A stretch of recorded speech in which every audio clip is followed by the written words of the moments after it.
Tonight, we're diving into the complete history of every Hogwarts house. 1,000 years of secrets hidden within the walls of a single castle.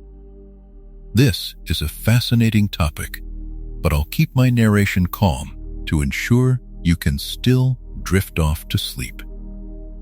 Thank you to those of you who've been joining us consistently. If you're falling asleep with us tonight, let me know in the comments how many nights in a row you've been here. And if this is your first night, just comment night 1. Now, back to the video. The mist settles low over a loch in the Scottish Highlands, and the water lies still and silver beneath a sky the color of slate. There is no castle here yet, only heather and stone and the soft breathing of the wind across the moor.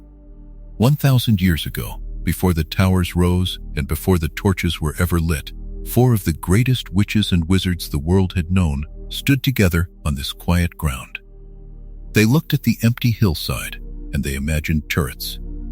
They imagined staircases that would move like slow rivers and a great hall where a ceiling would hold the whole of the night sky. They imagined children, thousands upon thousands of them, arriving frightened and leaving brave. Everything that Hogwarts would ever become began as a single shared dream between 4 friends.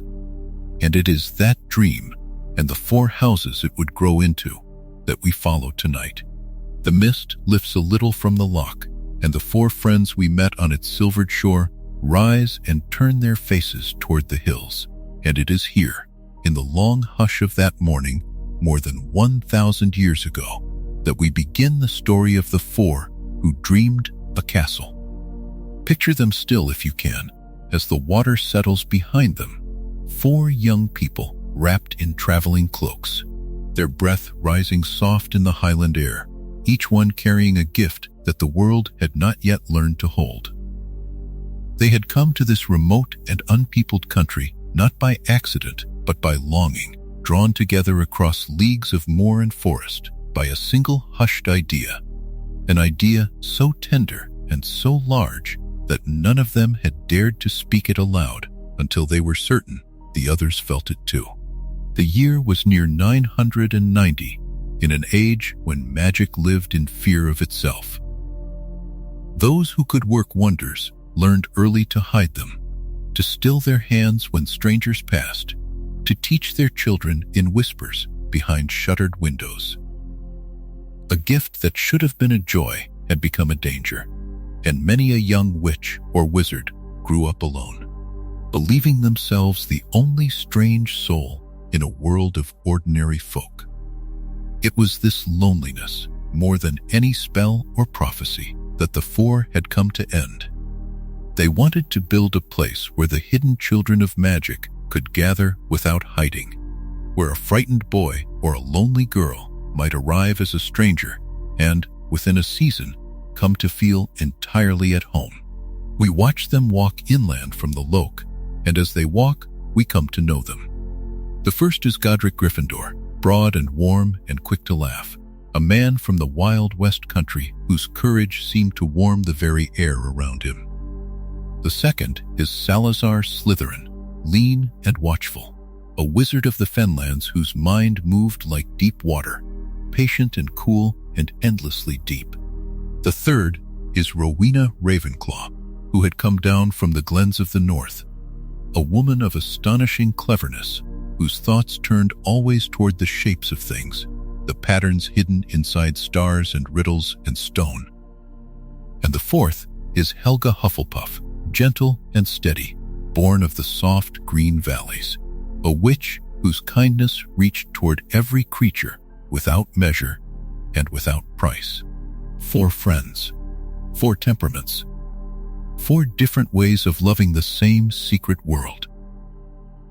There is something serene in the way their friendship first took root, and it is worth resting in for a moment. They had not been born near one another.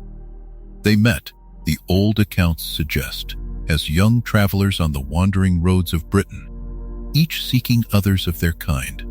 And when at last they found each other, the recognition was immediate and complete. Godric admired Rowena's swift and glittering mind. Rowena treasured Salazar's cunning and his care. Salazar leaned on Helga's unshakable good faith. And Helga loved them all, plainly and without reservation, as one loves a family found rather than given. Their differences did not divide them in those early years. Instead, the differences fit together, the way 4 uneven stones can be set so cleverly that they hold up an arch far stronger than any single block. And so we come to the dreaming of the castle. On evenings around their small fires, in the shelter of pine and heather, they began to imagine it aloud. They spoke of towers tall enough to touch the drifting clouds, of a great hall where hundreds might eat together beneath a ceiling charmed to mirror the open sky. They imagined staircases that moved of their own accord, and portraits whose painted people would wake and wander, and corridors that folded space so cleverly that the building might hold far more within than its outer walls could ever promise. They imagined libraries deep as caverns, and greenhouses warm with strange and useful plants, and grounds where deer and stranger things might roam beneath the moon. It began as a game, this dreaming, and slowly, night by night, it hardened into a plan. They chose the highlands for their refuge because the highlands kept secrets well. Here were mountains that shrugged off travelers, forests that closed behind a walker like a door, locks whose black water gave nothing back. Muggles, the folk without magic, rarely ventured into that lonely country, and those who did could be turned aside by charms woven into the mist and the stone. On a broad shelf of land above a great dark lake, ringed by mountains and forest, the 4 friends stopped their wandering at last. Here, they agreed, the castle would rise. Here the hidden children would come. We follow them now through the long labor of the raising, and though 1,000 years have worn the details smooth, the wonder of it survives. They did not build as ordinary masons build, hauling every stone by rope and sweat, though there was labor enough and to spare. They built with magic braided into every course of rock, singing enchantments into the foundations so the walls would stand for 100 generations, teaching the stairways to shift and the doors to know a friend from a foe. Godric gave the castle its boldness, its high proud towers, and its wide welcoming gates. Salazar gave it its depths, its cellars, and its hidden ways. The cool, clever secrets folded beneath the floors. Rowena, it is said, drew the very plan of the place, her mind shaping the moving staircases and the vanishing rooms, for the castle's beautiful strangeness was in large part the work of her design. And Helga tended the humble heart of it, the kitchens and the hearths and the quiet corners where a weary soul could rest. For she understood that a school is not only its grandeur, but also its warmth. Season folded into season, and the castle grew. Where there had been only heather and open sky, there rose a silhouette of towers and battlements, mirrored each evening in the still black water of the lake below. And when at last it stood complete, the 4 friends faced the question that every dreamer must face in the end. The thing they had imagined was real now, and a real thing needs a name. We do not know for certain how the name was chosen, and the old story that has come down to us is a curious and tender one. It is said the name arrived to one of them in a dream of a great warty creature, a wild boar of the highlands, moving through the mist near the lake. From that dreaming vision, the strange and lovely word was drawn, and the castle was called Hogwarts, a name that has never quite fit and has always fit perfectly, homely and grand at once, exactly like the place it belongs to. Hogwarts School of Witchcraft and Wizardry, a refuge raised by 4 friends out of nothing but love and cleverness and a shared and stubborn hope. And so we leave them here, on the threshold of everything, 4 young founders standing before the doors of the castle they dreamed into being. not yet knowing how many thousands of children would one day climb these stairs, not yet knowing the joys and the sorrows the coming centuries would bring.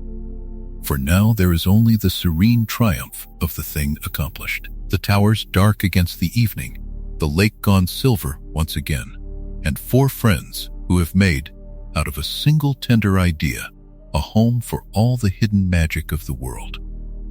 But of these 4, one shone with a particular and unmistakable fire, a warmth that others followed the way travelers follow a beacon through the dark. Up next, in Chapter 2, Godric Gryffindor and the Lion's Heart, will uncover how a bold young wizard from the West Country became the very emblem of courage, why his name still stirs the brave, and the story of a certain sword and a certain hat that would carry his legacy down through the long centuries to come. In the last chapter, we left 4 dreamers standing on an empty hillside above a black lake, watching a castle rise out of nothing more than their shared hope. The stones had not been laid yet, and the towers were only shapes in the mind. But the friendship between the 4 founders had already given the place its foundation. Now the dream begins to take on a face, and the first face we turn toward belongs to the man whose name would one day be spoken with a certain warmth by every child who ever wished to be brave. So let us settle back, let the night grow long and soft around us, and drift slowly into the story of Godric Gryffindor and the Lion's Heart. He came from the wild moor, from a stretch of open country in the west of Britain, where the wind never truly rested and the heather rolled on for miles like a purple sea. It was a rough land, honest and unhidden, with gray rocks breaking the surface of the ground and streams running cold and quick between them. A boy raised in such a place learns early that the world is wide and often unkind, and that a person is measured less by what they own than by what they are willing to face. Godric grew tall and broad in that landscape, with a great mane of red hair and a beard to match, and eyes that seemed to hold a small, steady fire even in the dark. Those who met him remembered his laugh first, deep and easy, and his hands second, large and warm, and always offered freely. We do not know the exact year of his birth, only that he lived more than 1,000 years ago, in the age when Britain was still a patchwork of small kingdoms and older beliefs. Magic in those days was a dangerous thing to carry. Ordinary folk feared it, and a witch or a wizard who was found out might be driven from their village or worse. Many magical children were hidden by frightened parents, or sent away, or taught to smother the gift that lived in them. It was into this uneasy world that Godric stepped, and something in his heart could not abide the sight of a gifted child made to feel ashamed. Where others saw a problem to be hidden, he saw a person to be defended. That instinct, more than any spell he ever cast, is the truest measure of the man. Courage was the thread that ran through everything he did. He prized bravery above all the other virtues, not out of pride, but because he understood how much the world asked of those who were different. To live openly as a wizard in that age took nerve. To stand between a helpless child and a hostile crowd took daring of a kind that could not be taught from a book. Godric believed that a person with courage could learn everything else in time, could gather wisdom, could grow kind, could master any craft. But without courage, he felt, all the other gifts stayed locked away, too timid ever to be used. And so, he looked for the spark of nerve in a young face, the way another might look for a jewel in a riverbed, patient and certain that it was there to be found. Yet his idea of bravery was never the loud, reckless sort. Godric held close to the old code of chivalry, the belief that strength exists to protect and never to bully. A true lion, he thought, does not roar to frighten the weak. It stands guard at the edge of the firelight so that others may sleep in peace. He carried himself with a courtesy that surprised those who expected only a warrior, bowing to elders, listening more than he spoke, and treating the humblest servant with the same open respect he gave a king. In his mind, daring and gentleness were not opposites at all. They were two hands of the same person, one raised in defense, the other offered in welcome. When the four founders divided the great school between them, each choosing the qualities they most wished to nurture, Godric took the colors of scarlet and gold. Scarlet for the warm blood of a beating heart, for courage that runs hot and true, for the red of dawn breaking over the moor after a long night. Gold for the steady flame of loyalty, for the value of a nature that does not tarnish, for the light that guides a traveler home. And for his emblem, he chose the lion, the golden creature that has stood in the imagination of countless peoples as the very shape of bravery. A lion does not need to be told to be brave. It simply is, quietly and without boast, until the moment its courage is asked for. That was the spirit Godric hoped to gather beneath his roof, and the tower he claimed rose high and proud, its common room glowing with the deep red of a hearth that never quite goes cold. There is one treasure of his that has echoed down all the long centuries since, and it is worth lingering on as the night deepens. Godric owned a sword, and it was no ordinary blade. It was forged by goblins, the finest metalworkers the magical world has ever known, whose craft was so exact and so patient that their work seemed less made than grown.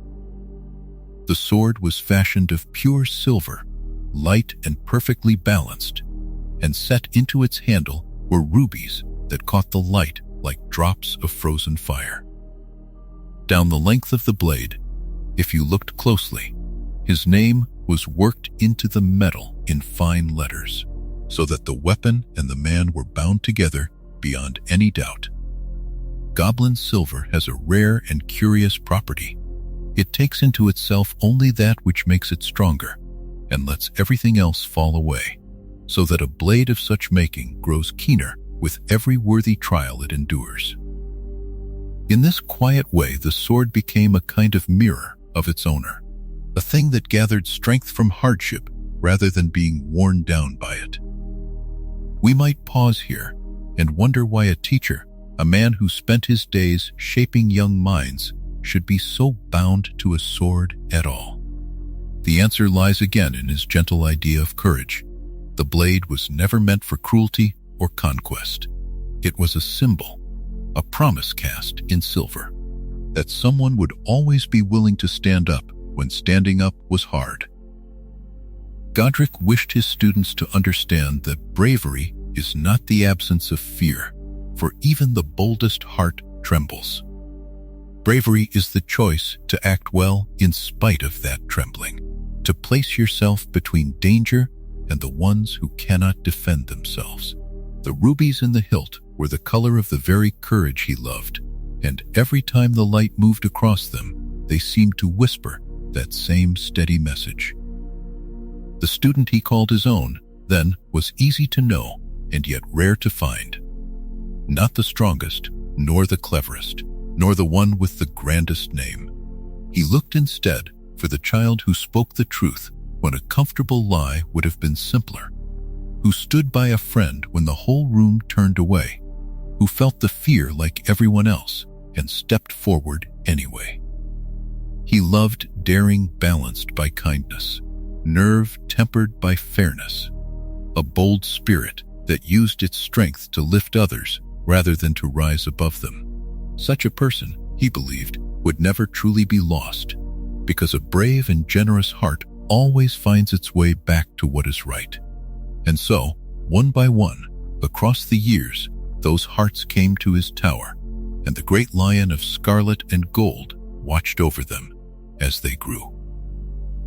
But a school of 4 houses needed some way to know which young heart belonged where, a way to read the hidden nature of a frightened child on their very first night. The founders had gathered courage and cunning, wisdom and loyalty, yet none of these could sort themselves. Something wiser than any single one of them would be required. Something that could look inside a person and speak aloud what it found there. Up next, in Chapter 3, The Sorting Hat's First Song, we'll uncover how 4 remarkable minds poured a little of themselves into a single worn and pointed hat, and how that humble object first opened its brim to sing. We left Godric Gryffindor beside the low fire of his tower, an old lion of a man whose courage had cooled into something warmer and quieter than the bravery of his youth. We watched him set aside his sword and lean back into the tender dark, content that the castle would hold long after his own footsteps faded from its stairs.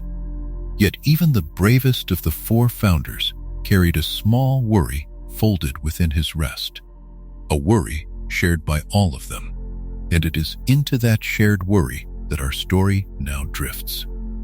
For a school is not only stone and fire and books. A school is a promise made to children who have not yet been born, and a promise, if it is to keep, must find a way to outlive the ones who made it.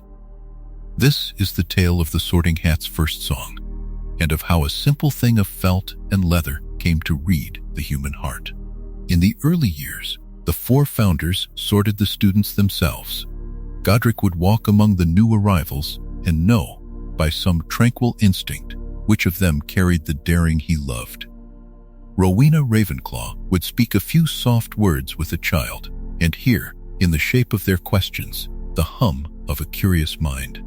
Helga Hufflepuff needed only to watch a young one share bread with a stranger to know where that child belonged, and Salazar Slytherin, keen and watchful, could sense ambition sleeping in a student the way one senses a coming storm. Between the 4 of them, no child was ever placed wrongly. Each house gathered to itself the young souls who matched its temper, and the castle grew balanced and whole. But the founders were mortal, as all people are, and the thought that troubled them in their older years was a simple one. When they were gone, who would choose? Who would look at a frightened 11-year-old trembling in an unfamiliar hall and know which of the 4 houses would feel like home? They did not want the choosing left to chance, nor to the opinions of those who came after, who might favor wealth or family name over the truer things that live inside a person. They wanted the sorting to remain fair and gentle and wise, exactly as it had been when their own hands guided it. And so, on a still autumn evening, the 4 of them gathered in a high round room to solve the last great puzzle of their long partnership. The answer, when it came, arrived with a kind of quiet humor. It was Godric who reached up and lifted the pointed hat from his own head, the plain and rather battered hat he had worn for years, patched at the brim and soft with age. If the 4 of them could no longer be present to read the hearts of children, then perhaps something of themselves could be poured into an object that would remain. Perhaps their wisdom could be gathered like water into a cup and held ready for every autumn yet to come. The hat was ordinary. That was part of its charm. No one would fear it, no child would flinch from it, and so it was the perfect vessel for a magic meant to comfort rather than to overawe. What followed was one of the most tender enchantments ever worked at Hogwarts, though no thunder marked it and no light split the ceiling. Each founder, in turn, drew from their own mind a portion of what they knew. Godric gave the hat his sense for courage, the way a heart quickens when it chooses to be brave despite its fear. Rowena poured in her love of thought, her ear for the hushed music of a mind that longs to understand. Helga offered her deep and patient kindness, her gift for seeing the loyalty and honest labor that so often go unnoticed. And Salazar, in those years still a friend among friends, gave the hat his knowledge of ambition, of the fire that drives a person to reach beyond the place where they began. 4 gifts, 4 minds, folded together into worn felt and old thread. And so the hat woke, not with a jolt, but slowly, the way a sleeper surfaces from a long and dreamless night. It found that it could think, and that its thoughts were not one voice but four, blended into a single tempered wisdom. It could feel the warmth of the fire and the weight of the rafters above. It understood, without being told, the task it had been made for. It was to sit upon the heads of children, one by one, and to look not at their faces or their clothes or their names, but at the deeper country within them, the shape of their wishes and their fears and their quiet courage. And having looked, it was to speak a single word, the name of the house where that child would flourish. This became the ceremony we now know as the sorting. On the first night that it was held with the enchanted hat in place, the great hall was hushed and full of candlelight, and the new students filed in with their eyes wide. One by one they came forward, and the hat was lowered onto each young head, and each one waited in the long breath of silence while the hat searched them with its fourfold wisdom. It read the hidden heart the way a gentle reader turns the pages of a beloved book, without hurry, without judgment, seeking only to understand. And then it named a house, and the child rose, relieved and glad, to join a table of new companions who would become, in time, a second family. There was one more gift the founders gave, and it was perhaps the most surprising. Before the enchantment was sealed, the four of them agreed that the hat should have a voice of its own, not only to name the houses, but to speak to each new gathering of students. And so, on that very first night, the hat did something no one had quite expected. It sang. From a fold near its brim, a crease that looked almost like a mouth, there rose a low and rambling song, a song that told the children who the four founders had been and what each house prized. It was a strange and homely music, half riddle and half welcome, and it set the frightened young ones at ease before ever a single name was called. This was the Sorting Hat's first song, and from that night onward, the hat would compose a new one every year, weaving fresh words for each fresh crop of children, so that no two autumns ever heard quite the same tune. There is something deeply peaceful in the thought of it. The four founders knew that they would not live forever. They knew the day would come when their voices fell silent and their footsteps stilled. And rather than let that ending fill them with dread, they turned it into an act of tender foresight. They made a thing that would carry their care forward, gently, faithfully, for 1,000 years and more. Every child who has ever sat upon that stool and felt the old hat settle over their brow has been, in a serene way, touched by all four of them at once, by Godric's courage and Rowena's wisdom, by Helga's kindness and Salazar's ambition, blended and balanced and offered without fear. For a while, that balance held. The four gifts sat together within the hat as easily as the four founders had once sat together beside the fire. But wisdom and courage and kindness were not the only things poured into those early years of Hogwarts. One of the four carried a harder purpose, a vision of the school that the others could not share, and as the seasons turned, the friendship that had built the castle began, very slowly, to fray at its edges. Up next in Chapter 4, Salazar Slytherin and the Serpent's ambition, we'll uncover how the most watchful of the founders came to dream a different dream for Hogwarts, why he believed the school should guard its doors, and what he left hidden deep beneath the stones before he walked away. We left the Sorting Hat resting on its stool, its work of listening finished for another night, its brim settling into the quiet of the old stone chamber. Before it was ever a hat, before it could hum its slow songs to nervous children, it was only a thought inside four remarkable minds. And of those four founders, none has drawn more whispered curiosity across the centuries than the one we turn to now. So let us lower our voices further. Let the candlelight thin to a warm amber glow, and consider the story of Salazar Slytherin and the Serpent's ambition. Picture him, if you can, in the earliest days of the school, more than 1,000 years ago, when the walls of Hogwarts were still new and the mortar had barely cooled. Salazar Slytherin was a man of the marshlands, or so the old accounts suggest, a person shaped by wide gray waters and reeds bending in a low wind. He was, above all else, resourceful, where others saw obstacles. He saw a path already half-formed, waiting only for a patient mind to trace it to its end.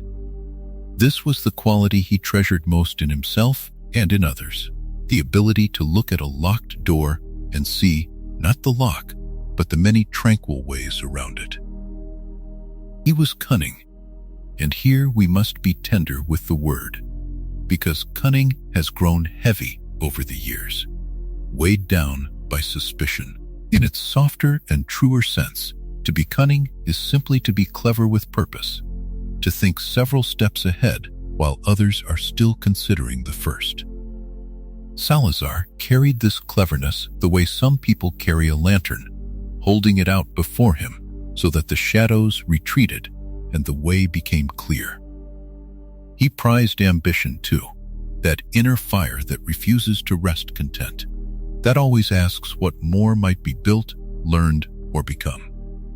To him, ambition was not greed. It was the engine of every worthy thing, the reason a person rises before dawn and reaches for a life larger than the one they were handed. And there was one gift Salazar possessed that set him apart from nearly every witch and wizard of his age, a rare and strange talent that would echo down through his bloodline for 1,000 years. He could speak to serpents. The old word for this ability is parseltongue, the sibilant language of snakes, a soft, hissing speech that most people could never learn and could scarcely bear to hear. To Salazar, it was as natural as breathing. He would walk the damp edges of the great lake and the low grasses of the grounds, and the adders and grass snakes would lift their narrow heads toward him, drawn by a voice they somehow understood. He spoke with them of small things and perhaps of large ones, and they answered in their own patient way. It is little wonder that the serpent became his emblem, coiled and watchful, a creature of quiet power that strikes only when it chooses.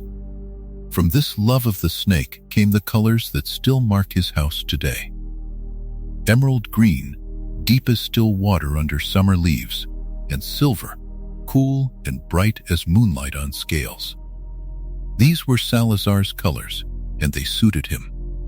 Green for the marsh, and the resourceful patience of the hunter who waits in the reeds. Silver for the sharp, clean clarity of a mind that misses nothing. To this day, when a child is sorted into Slytherin and first sees those banners unfurl, they are looking upon 1,000 years of that same steady, watchful spirit. Consider now where Salazar chose to make his home within the castle, for a founder's choice of rooms tells us a great deal about the founder.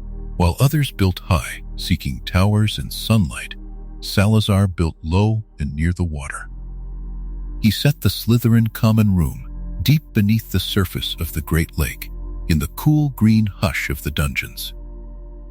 It is a place unlike any other in the school. The windows there do not look out upon sky or hills. Instead, they open into the lake itself, so that the light which enters is a shifting underwater green, dappled and slow, filtered through fathoms of dark water. Sometimes the long pale shapes of the merfolk drift past the glass, and sometimes the great tentacles of the creatures in the deep pass by like slow clouds. Low stone ceilings, greenish lamps hung on chains, deep armchairs, and always that faint sense of being held within the earth and the water at once.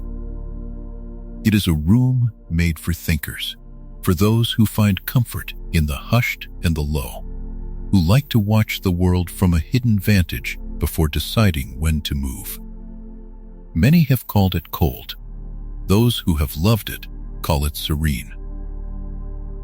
Now we come to the part of Salazar's story that the years have not forgotten, and we must tell it slowly and fairly, for it is more sorrowful than wicked. Salazar held a belief about who should be taught magic, and it was a belief the other three founders could not share. He thought that the school should open its doors only to children born of magical families, and that those born to families without magic should not be admitted. In his own mind, as best we can reconstruct it, this was not cruelty, but caution. The wizarding world in that distant age lived in real fear of discovery. Beyond the safety of the castle walls, ordinary folk sometimes met magic with torches and mistrust. And Salazar, ever the man who thought several steps ahead, worried that a child raised outside their world might one day, knowingly or not, lead danger back to it. He guarded what he loved the way a serpent guards a warm hollow, fiercely and without apology. The other founders saw it differently. Godric Gryffindor, Helga Hufflepuff, and Rowena Ravenclaw believed that magic chose the child, not the family, and that a gift so rare should never be turned away at the gate. Here, two visions of the same beloved school pulled quietly against each other, year upon year, like two currents in the same deep water. There was no shouting in these tellings, only a slow and painful cooling between old friends who had built something extraordinary together and now found they could not fully agree on how it should endure. It is one of the tender truths of history that the deepest rifts often open not between enemies, but between those who once dreamed side by side. And so, in time, Salazar Slytherin chose to leave. He gathered his cloak and his convictions and departed the castle he had helped raise from bare stone, leaving behind his house, his colors, his serpent, and his students, who would carry his name onward through all the centuries to come. We should resist the easy temptation to make him a villain in this quiet hour. He was a founder, brilliant and devoted, a man whose ambition and cleverness helped shape one of the greatest schools the magical world has ever known. That his caution curdled into something the others could not follow does not erase the emerald light he set glowing beneath the lake. History is rarely a matter of heroes and monsters. More often, it is a matter of gifted people who loved the same thing in different and incompatible ways. But Salazar did not leave empty of secrets. Before he passed through the great doors for the last time, he is said to have done something hidden, something patient and serpentine, something meant to wait in the dark for a very long time. Deep beneath the castle, in a place no other founder knew, he is believed to have built a chamber, sealed it, and left within it a guardian and a purpose that would sleep for ages until, one day, an heir of his own blood might come to wake it. For now, let that thought rest lightly upon you, unopened, like a door at the end of a long corridor. Up next, in Chapter 5, The Chamber of Secrets, we'll uncover what Salazar hid beneath the school, how the legend of that sealed room passed from whisper to whisper across the centuries, and what manner of creature was left coiled in the dark, waiting with the endless patience of the serpent for the one who could finally speak it awake. When we last left the story of Salazar Slytherin, we watched a proud and gifted founder walk away from the school he had helped to raise, carrying his disappointments quietly into the mist beyond the hills. He did not shout as he went. He did not curse the gates. He simply turned his cloak against the wind and let the distance grow between himself and the towers he had loved. And the others let him go, because there was nothing left to say that had not already been said too many times. Yet Salazar left something behind, something hidden and patient, and it is that secret we now follow down into the dark, serene roots of the castle. Long before his departure, in the years when the four founders still worked side by side, Salazar had come to believe that the school would one day face a reckoning.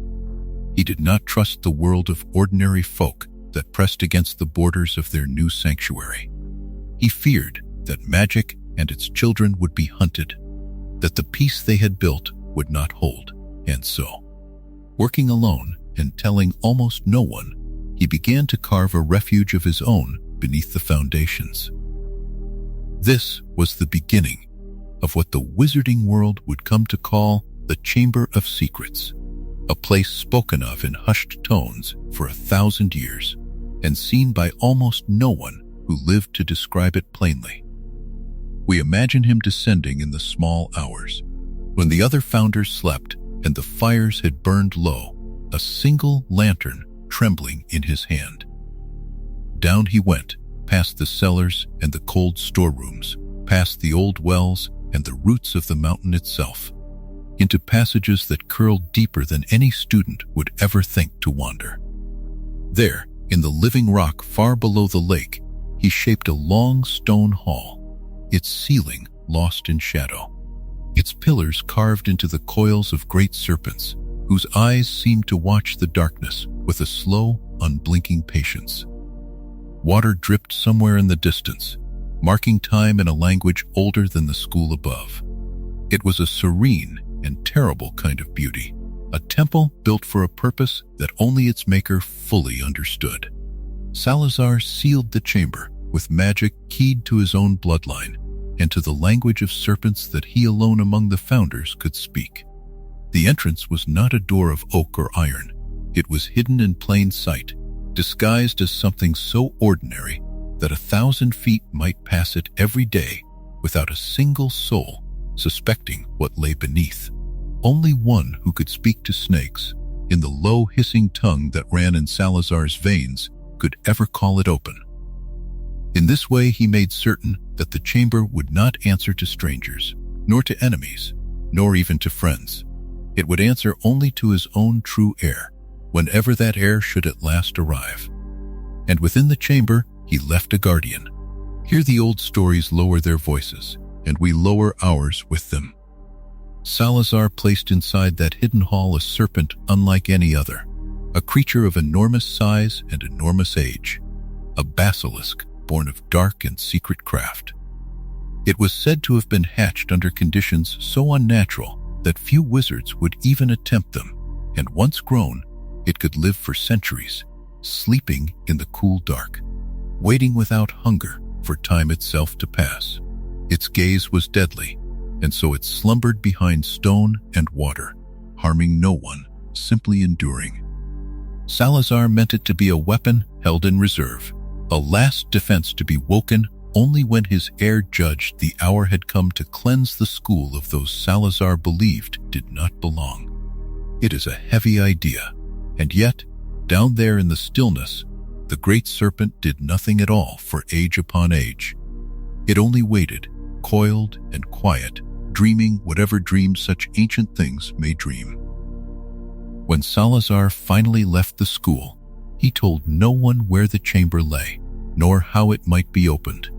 He carried the secret out through the gates with him, folded into his silence, and the passage of years did the rest. The other 3 founders may have suspected that he had built something, for they knew his fears and his stubborn pride, but they never found it, and in time they too grew old and passed from the world, and the exact truth of the Chamber of Secrets slipped out of certain knowledge and into legend. That is how it survived, not as fact written plainly in the school's records, but as a whisper handed from one generation to the next. Students told the tale to younger students on dark evenings. Teachers repeated it with a careful shrug, half warning and half fable. The story went that somewhere beneath the castle Salazar Slytherin had left a hidden chamber, and that within it slept a monster no one could control but the heir of Slytherin himself, and that one day such an heir would return, open the sealed door, and let loose what lay inside. For centuries, no one could prove that any of it was real. Search after search turned up nothing. Wise witches and wizards combed the lower halls and found only ordinary stone, and many came to believe the whole thing was a comforting kind of ghost story, a way of keeping restless children close to their beds. And yet, the legend would not die. Every so often the whisper grew louder, a strange sound behind a wall, a cold draft where no draft should be, a corner of the castle that felt older and stiller than the rest. Each time, the old story stirred again, and someone would go looking, torch in hand, heart beating a little faster, and each time the castle kept its secret and gave nothing away. The Chamber of Secrets remained exactly that, a secret buried under 1,000 years of stone and rumor, real enough to haunt the imagination, yet hidden well enough to stay beyond reach. We can rest here for a moment in that long, patient waiting. Picture the castle above, warm and bright with candlelight, full of laughter and lessons, and the ordinary comings and goings of countless lives. And far below it all, past the reach of any lamp, the serpent-carved hall lies in perfect darkness, its guardian asleep, the water dripping its slow and endless count. The two worlds share the same foundations, and yet almost never touch. Generations of children grow up and grow old above a mystery they never see, and the mystery, for its part, keeps its own tranquil vigil, asking nothing, waiting only for a voice it will recognize. There is something oddly peaceful in that image, a hidden thing content to remain hidden, a promise Salazar left behind that the years had not yet come to claim. For now, the chamber holds its breath, and we leave it there, sealed and serene, its secret safe in the deep. The founders scatter into memory, and the school passes into new hands, and the story of Slytherin's hidden hall settles into the tranquil company of legend, where it will wait a long, long while before the world hears of it again.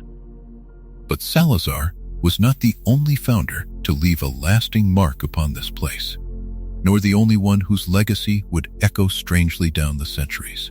High in the airy towers, far from the cold roots of the mountain, another mind was shaping wonders of a very different kind, a mind devoted not to secrecy and suspicion, but to wisdom, wit, and the endless hunger to understand. Up next in Chapter 6, Rowena Ravenclaw and the Eagle's Mind will uncover how the cleverest of the founders built her house upon a love of learning, what precious treasure she is said to have created and lost, and the tender, sorrowful story of the daughter whose choices would haunt these halls for 1,000 years. We left the last of our story deep beneath the castle, in that hidden hollow where a serpent lay curled in the dark, waiting through the long centuries for a voice it would one day know. The chamber was sealed. The water there had gone still, and the torches had guttered out, and the whole of that buried place had settled into a hush so complete that even the stones seemed to be dreaming. Let us leave the serpent to its slumber now, and rise. Let us climb up out of the damp and the shadow, up through the sleeping floors of the school, up past the moving staircases that turn so slowly in the night, until we come at last to a high western tower where the wind is thin and the stars press close against the glass. For here, in a room full of books and starlight, lived the cleverest of the four founders, and this chapter belongs to her. This is the tale of Rowena Ravenclaw and the Eagle's Mind. Of the four who dreamed the castle into being, Rowena was the one whose thoughts ran deepest, where Godric loved the clash and the courage of a thing, and Salazar loved the quiet craft of getting his way. Rowena loved knowing. She loved the shape of an idea turned over in the mind until it revealed its hidden faces. She had come, so the old tellings say, from a glen far in the north, from a country of cold lochs and gray hills where the mist lay long over the water in the mornings. And from that country of long silences, she had gathered a hunger for understanding that never once left her, not in all her years. We picture her, if we are gentle about it, as a tall woman with dark hair and a still, watchful face. The kind of face that seems always to be listening to something just beyond the edge of the room. She was beautiful, the stories agree, though it was never her beauty that people remembered. What they remembered was the way she made you feel that a question was a treasure and not a burden. What they remembered was her wit, which was quick and warm and never cruel, and her wisdom, which was slower and quieter and ran beneath the wit like a deep river beneath bright water. When the four founders sat together in those first years and spoke of the sort of young minds each of them wished to teach, Rowena did not ask for the brave, and she did not ask for the cunning, and she did not ask for the loyal and true. She asked for the curious. She wished for the students who could not help but wonder, who took a thing apart simply to see how it was made, who would sit up half the night with a problem the way another child might sit up over a story. Creativity she prized as highly as cleverness, for she understood that learning without imagination is only a heavy trunk of facts, and that the true scholar is the one who can dream a new answer out of old questions. And so, when the castle was built and the houses were named, the house of Rowena took the eagle as its sign, the bird that flies highest and sees farthest, and its colors became blue and bronze, the deep blue of a clear night sky and the soft bronze of an old coin or a hushed flame. Those who came to wear those colors were the ones in whom Rowena would have delighted, the readers and the riddlers, the inventors and the stargazers, the ones who felt at home among questions. High in the western reaches of the school she raised her tower, and it was the airiest and the loftiest of all the places in that great building. To reach the top, a student had to climb and climb up a tight spiral of pale stone until the ordinary noises of the castle faded away below and there was only the sound of the wind. And there, at the very top, was set the strangest door in all of Hogwarts. It had no handle and no keyhole. In its place there was a knocker shaped like an eagle, wrought in bronze, and when a student reached for it, the eagle would speak, not to grant entry, but to ask. It would pose a riddle. Only a good answer would open the way. There was no password to learn by heart, and no secret to be smuggled in, for Rowena had wished it so. She held that the door to a place of learning ought to make a person think before it let them rest, and that a mind gently stretched at the threshold was a mind more ready for the quiet within. And if the answer given was wrong, the eagle did not scold. It simply waited, patient as stone, until a wiser answer came, or until another climber arrived to puzzle it out together. For she believed that thinking side by side was among the finest of all human things. Beyond that riddling door, the common room opened wide and round and full of air. A great circle of a place with tall arched windows on every side, so that by day it was washed in light, and by night it was hung with stars. The ceiling was painted with the moon and the constellations, and a graceful statue of Rowena herself stood watch, cool and white, wearing upon her carved brow the thing for which she is most remembered. For Rowena Ravenclaw made a diadem. A diadem is a slender crown, a band of silver meant to rest upon the brow, and hers was set with a soft blue stone and worked with words in praise of learning. It was no ordinary ornament. Rowena had poured into it a deep and subtle enchantment, and it was said that whoever wore the diadem found their thoughts grow sharper and clearer, their memory truer, their wit swifter, as though a fog had lifted from the inside of their skull and left the whole world plainly visible. To wear it was to think as Rowena thought, or nearly so, and there is no telling how many serene marvels of magic were first dreamed up beneath its gentle influence. It became the most precious of all the treasures of her house and one of the wonders of the young school. This small silver crown that could brighten the mind of any who set it in place. Yet for all her brilliance, Rowena carried sorrows, and they were the soft private sorrows that clever people so often carry, the ones no amount of knowing can quite mend. She lived among questions, and there are some questions that have no comfortable answers. She had built a house for curiosity, and she came to learn that a curious heart can be a lonely one, that to see farther than others is sometimes only to see more clearly the things that ache. When the four founders began to disagree, when the warmth between them cooled and the great friendship at the heart of the castle began to fray, it grieved her deeply. For she of all of them best understood how rare and fragile a thing they had made together. She kept her grief quietly, as she kept most things folded away behind that still and listening face. And she had a daughter, though we will speak more tenderly of that in what comes next.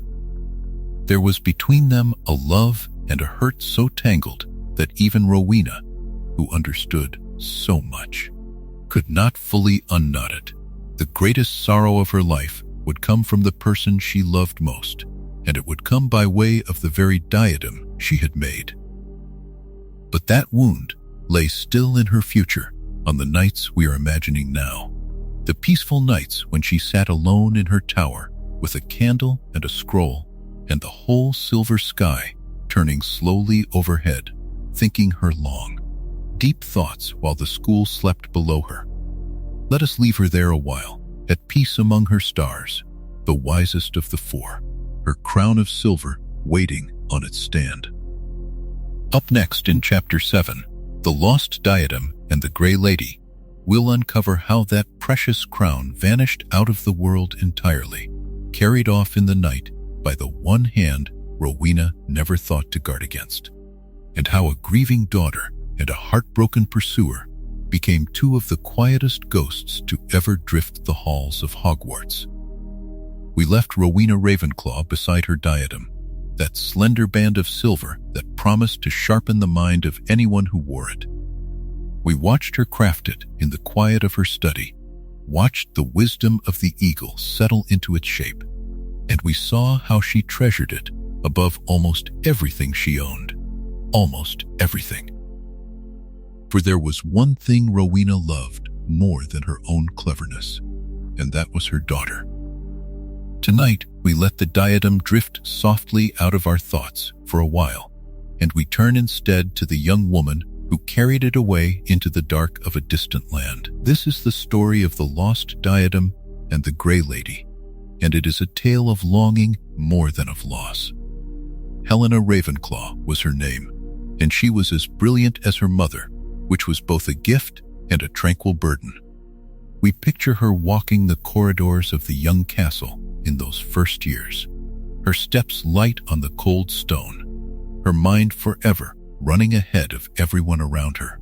People spoke of her beauty in low, admiring tones, and they spoke of her sharpness too, and Helena heard both kinds of whispers. She grew up in the shadow of a mother whom the whole wizarding world praised as the wisest witch of the age. To be the daughter of such a woman was to be measured always against her, and Helena, who wanted so badly to be seen for herself, felt that measuring like a weight she could never set down. And so a strange, tender ache began to grow inside her.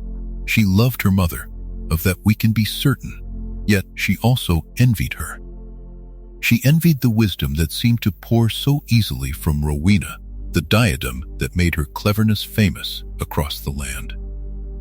Helena came to believe, in the long private hours of her thoughts, that if only she could possess that wisdom for herself, she might step out of the shadow at last. She might become greater than her mother, or at least equal to her, and she might silence the quiet voice inside her that always felt not quite enough. We do not judge her for this. It is a very old and very human wish. The wish to be more than we fear we are. One night, while the castle slept and the torches burned low, Helena took the diadem. She lifted it from its place with careful hands, wrapped it against her heart, and left the only home she had ever known. She fled far across the sea to Albania, a country of deep forests and folded mountains, and there she hid herself away among the trees. Perhaps she thought that in that green solitude she could wear the diadem in peace and let its wisdom seep into her. Perhaps she simply wanted to be somewhere her mother's name meant nothing at all. Whatever her hope, she buried the silver band in the hollow of a great old tree, and she made herself a small and hidden life beneath the branches, far from anyone who had ever known her. Back at the castle, Rowena grieved. She did not send soldiers, and she did not rage in the manner the stories sometimes imagine. She simply mourned, quietly and completely, the way a mother mourns a child who has walked away into the world and will not turn back. Time passed, and Rowena grew ill, and it became plain to those who loved her that she was fading. In her final season, she longed above all else to see Helena once more, to look upon her daughter's face and to tell her that she was forgiven, that she had always been loved for herself and never only for the wisdom she wanted so much. That longing became the last true wish of Rowena Ravenclaw's life. There was a young man in those days who loved Helena with his whole heart. History would remember him by a darker name, but in this part of the tale, he is only a baron, proud and brave and utterly devoted. He had watched Helena from afar during her years at the castle, and her leaving had left a hollow place in him that nothing could fill.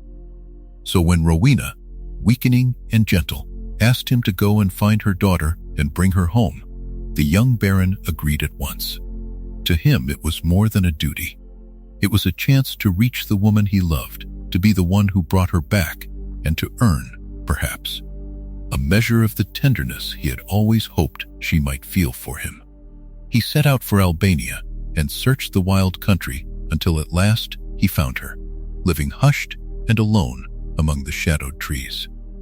We can imagine the hush of that meeting, the surprise in her eyes, the years standing between them like a fog. He told her that her mother was dying, that Rowena wished only to see her again before the end, and he asked her, gently at first, to come home with him. But Helena would not go. Whether it was pride or shame at the theft she had never undone, or the simple fear of facing all she had left behind, she refused him. She would not return, and she would not surrender the wisdom she had crossed the world to keep. Here the tale turns to sorrow, and we hold it softly, the way one holds something fragile in the dark. The young baron had a fierce and sudden temper, and Helena's refusal wounded him past bearing. In that terrible flare of grief and rage, he struck out, and Helena fell, and the light of her went out beneath the Albanian trees. The moment it was done, the horror of it broke over him like cold water. He understood at once that he had destroyed the one thing he loved most in all the world, and that no power on earth could give it back. Unable to live in a world he had emptied with his own hands, he turned his blade upon himself, and there in the forest, the two of them passed out of life together, tangled forever in a single unbearable regret. Yet neither of them truly left. Their sorrow was so deep, so unfinished, that their spirits could not move on. They lingered instead as ghosts, pale and quiet, drawn back at last to the castle that had shaped them both. Helena became the ghost of Ravenclaw Tower, drifting through its high halls with a grief she could never speak aloud, and the students who saw her over the long centuries came to call her the Grey Lady, for the soft gray of her form and the silence she wore like a cloak. The young baron became the ghost of Slytherin, and because he had marked himself in his final grief, silvery stains ran forever down his ghostly robes, so that the castle knew him as the Bloody Baron. Down all the years that followed, he drifted after her at a distance, sorry and devoted and never forgiven, and she turned away from him as she had turned away in life. As for the diadem, it stayed exactly where Helena had hidden it, buried in the hollow of that old Albanian tree, while the world moved on and forgot. Rowena died without ever seeing it again. The seasons wrapped the tree in bark and moss, and the wisdom of Ravenclaw slept in the dark of the forest for century after century, its silver dimmed by time, its place unknown to any living soul. The Grey Lady carried the secret of where it lay, holding it close as her one last piece of her mother. And she told no one, and so the diadem became truly lost, a treasure spoken of in legend, but seen by no eye for 1,000 serene years. We leave Helena drifting through her tower in the hush of the night, keeping her sorrow and her secret, and we let the forest keep its silver a little longer. 2 of the 4 founders have shown us their hearts now, the cunning of Salazar and the wisdom of Rowena, and each has left a shadow that will stretch far into the story still to come. But there was warmth among the founders too, a kindness that asked for nothing in return, and it is time we turned toward it. Up next in Chapter 8, Helga Hufflepuff and the Badger's Loyalty will uncover how the gentlest of the 4 founders opened her arms to every child the others passed over, and how her quiet, steadfast love became a strength the castle would lean upon in its darkest hours. We have spent our last hours in the high, cold rooms of Ravenclaw's tower, where a lost daughter drifts among the shelves and a silver crown sleeps, forgotten in a hollow tree far away. The sorrow of Helena Ravenclaw is a tranquil one, a story of pride and longing that never quite found its ending. And we leave it now the way we might close a heavy book, setting it aside with tenderness so that our thoughts can turn toward something warmer.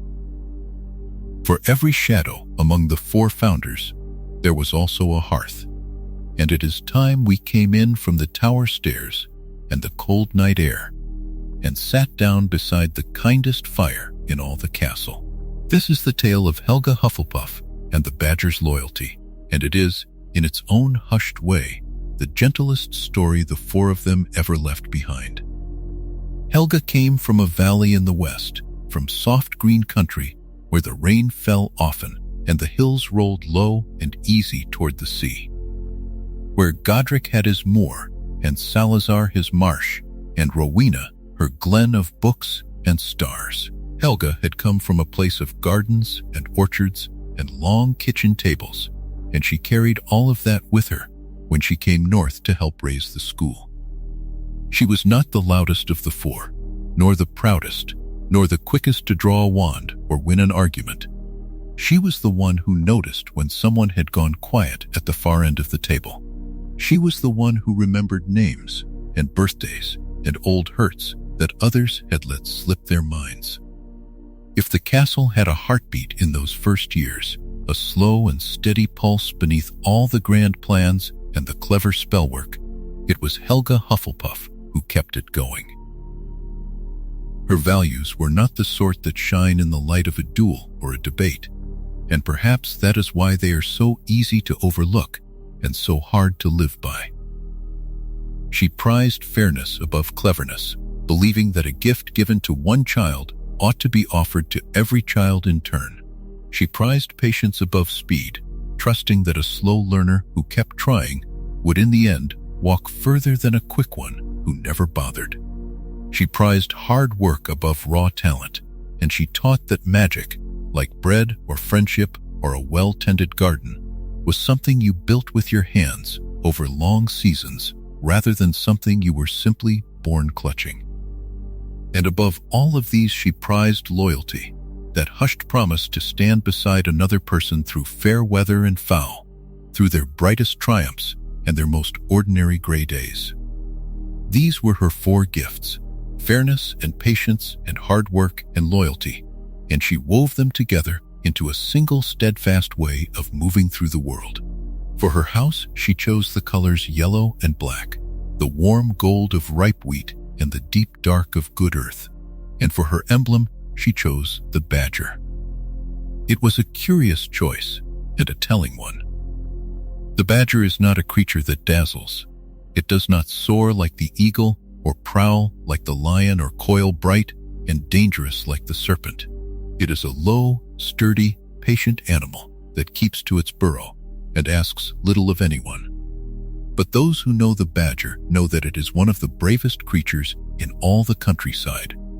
For when it is cornered, or when its family is threatened, this soft and unassuming beast will stand its ground against animals far larger than itself and refuse to yield. That was the truth Helga wanted her students to carry. Gentleness is not weakness. The kind heart can also be the fierce one, and loyalty, when it is truly tested, is a kind of courage all its own. There is a story told about the founders that gets to the very center of who Helga was.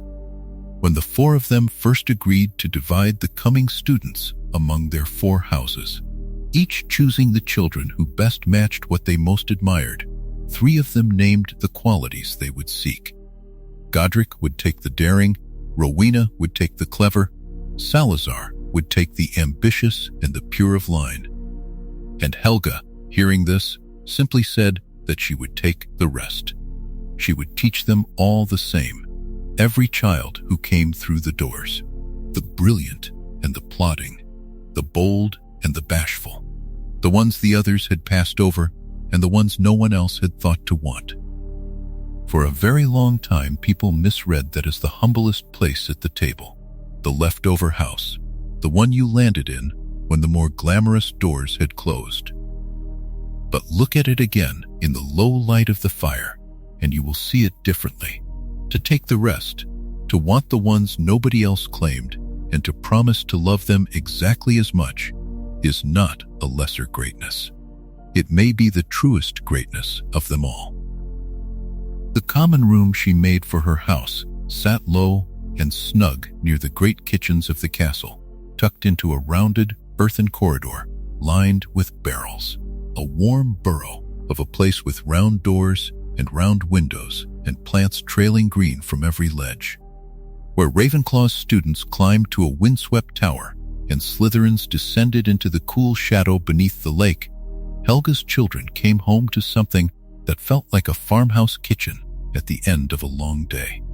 All honey light and overstuffed chairs, and the faint good smell of cooking drifting through the walls. It was the coziest corner of the whole vast school, and it was no accident that it lay so close to the kitchens, for the kitchens were Helga's own great gift to Hogwarts. She was the one who understood, more clearly than the other 3, that no school full of children can learn a single spell if those children are cold and hungry. So she gave her thought to the humble and essential work of feeding a castle, and she helped shape the enormous, glowing kitchens that would send warm meals up to the 4 long tables for 1,000 years and more. And she gave her care, too, to the house elves who worked there, those small and devoted beings who found in her house their kindred spirits.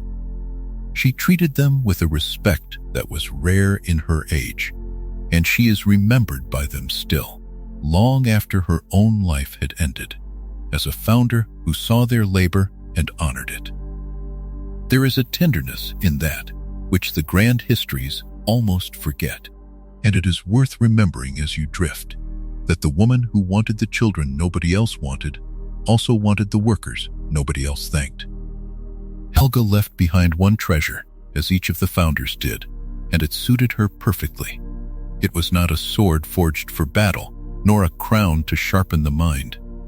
It was a small golden cup, a modest and beautiful thing marked with the badger of her house, an object made for pouring and sharing and offering to a guest. A cup is a vessel of hospitality, a thing you fill for someone else, and so even in the treasure she left, Helga spoke of giving rather than taking. That golden cup would pass down through long centuries and would one day find its way into far darker hands than hers. But that is a sorrow for a chapter still ahead, and we need not carry it into the quiet of tonight. So we leave Helga Hufflepuff by her warm hearth near the kitchens, the fairest and most patient of the 4, the one who took the rest and made of them a house that would outlast every fashion and every fear. For a while, in the earliest days, the four founders worked in something close to harmony, each tending their own students, yet sharing one great dream. But dreams shared by very different hearts do not always hold, and a crack was forming beneath the surface, serene at first, then wider, until the friendship that built the castle began to break. Up next in Chapter 9, The Great Schism, we'll uncover how a single bitter disagreement over who truly deserved to learn magic pulled the four founders apart, and how the gentlest of them all tried to hold together what the others were letting fall. We left Helga Hufflepuff among her kitchens and her open doors, gathering in every child the others had passed over, asking nothing in return but the willingness to try. Her kindness had been the warm hearth at the center of the school, the steady thing that held the four founders together when their differences might otherwise have pulled them apart. For a long while, that warmth was enough. Tonight, though, we follow the story into a cooler season, into the slow autumn of a great friendship, and we speak of the sorrow that came when four hearts that had once beaten as one began, very quietly, to beat apart. This is the tale of the Great Schism, and we hold it tenderly, the way one holds the memory of a friend who has moved far away. To understand how such a break could happen, we have to remember how close these four had once been. Godric Gryffindor and Salazar Slytherin, in particular, had been friends of the rarest kind. In the early years, they were nearly inseparable.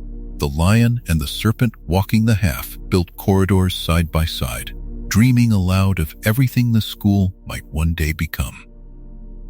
Godric admired Salazar's brilliant, patient mind, the way he could see 3 moves ahead of any problem. Salazar admired Godric's fearless heart, the way he threw himself toward any danger without a moment's doubt.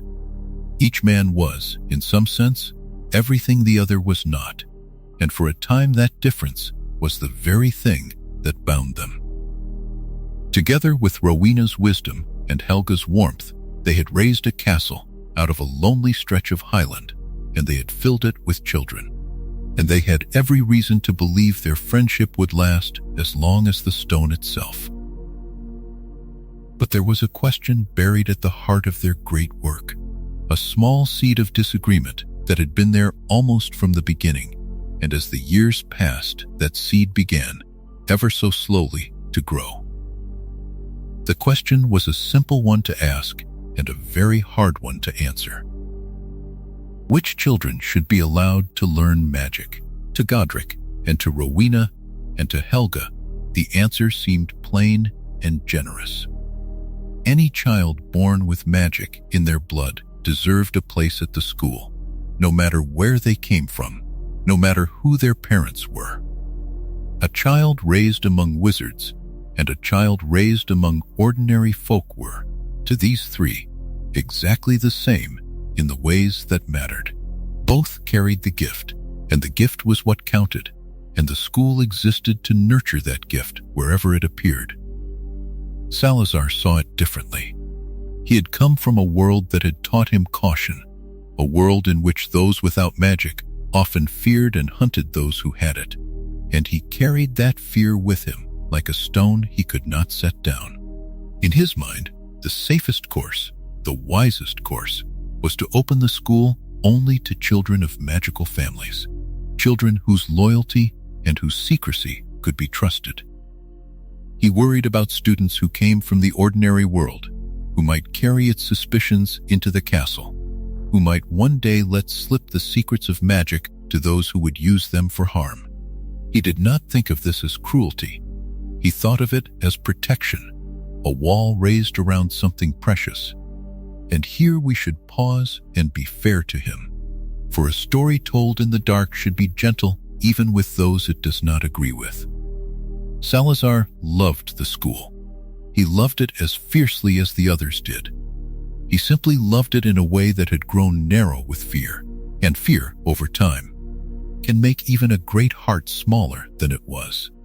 For years, the 4 of them held this disagreement lightly, the way old friends can hold a difference of opinion without letting it spoil the whole of their bond.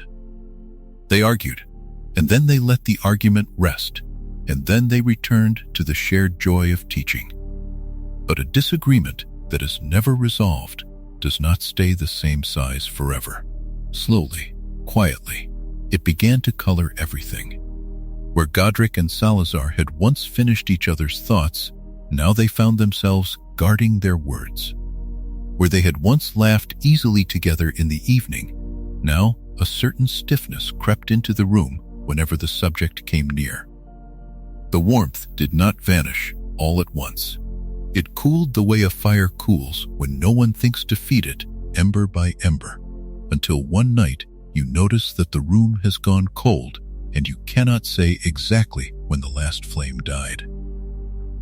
Rowena and Helga stood between the two men and grieved to watch it happen. They tried, in their different ways, to hold the peace. Rowena reasoned with both of them, laying out the matter as clearly as her great mind could manage, hoping that clarity might soften the edges. Helga simply loved them, offering warmth to each in turn, refusing to take a side against any of the four she had helped to bind together. But some divisions cannot be reasoned or loved away, because they are not really about the argument at all. They are about two men who each believed, with his whole heart, that he was protecting the very thing they had built, and who could no longer see the world through each other's eyes. And so the disagreement hardened into a rift, and the rift became the Great Schism that would echo down all the long centuries that followed. The final break, when it came, was quieter than the stories sometimes make it. There was no great battle in the courtyard, no castle torn in two. There was only a founder who had come, at last, to feel that he no longer belonged in the school he had helped to raise.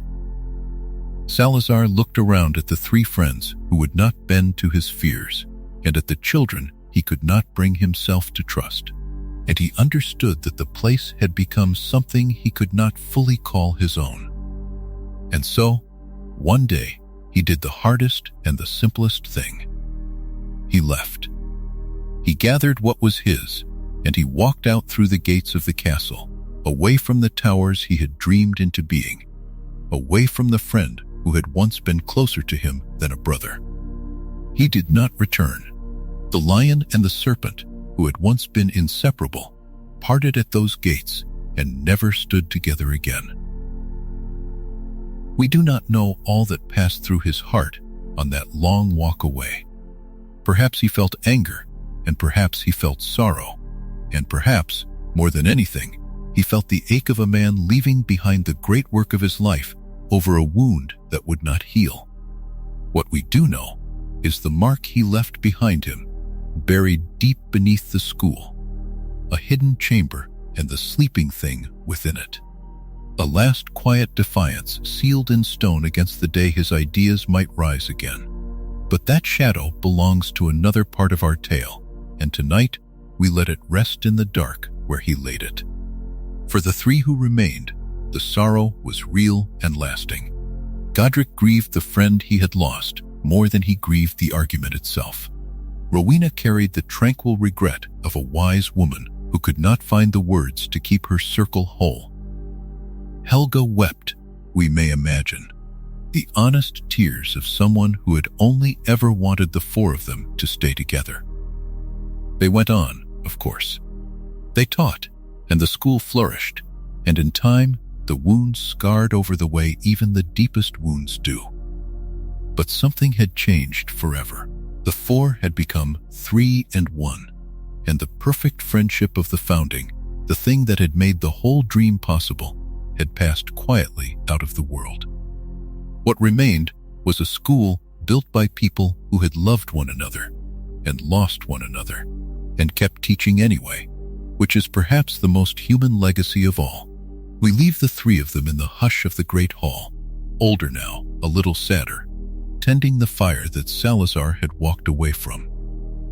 The founders would not live forever, and they knew it, and they had already begun to wonder how their castle would go on choosing and shaping children long after all four of them were gone. Up next, in Chapter 10, 1,000 Years of the Sorting will uncover how the enchanted hat they left behind carried their 4 spirits down the centuries, sorting generation after generation of children, until the traits of the founders deepened from memory into legend.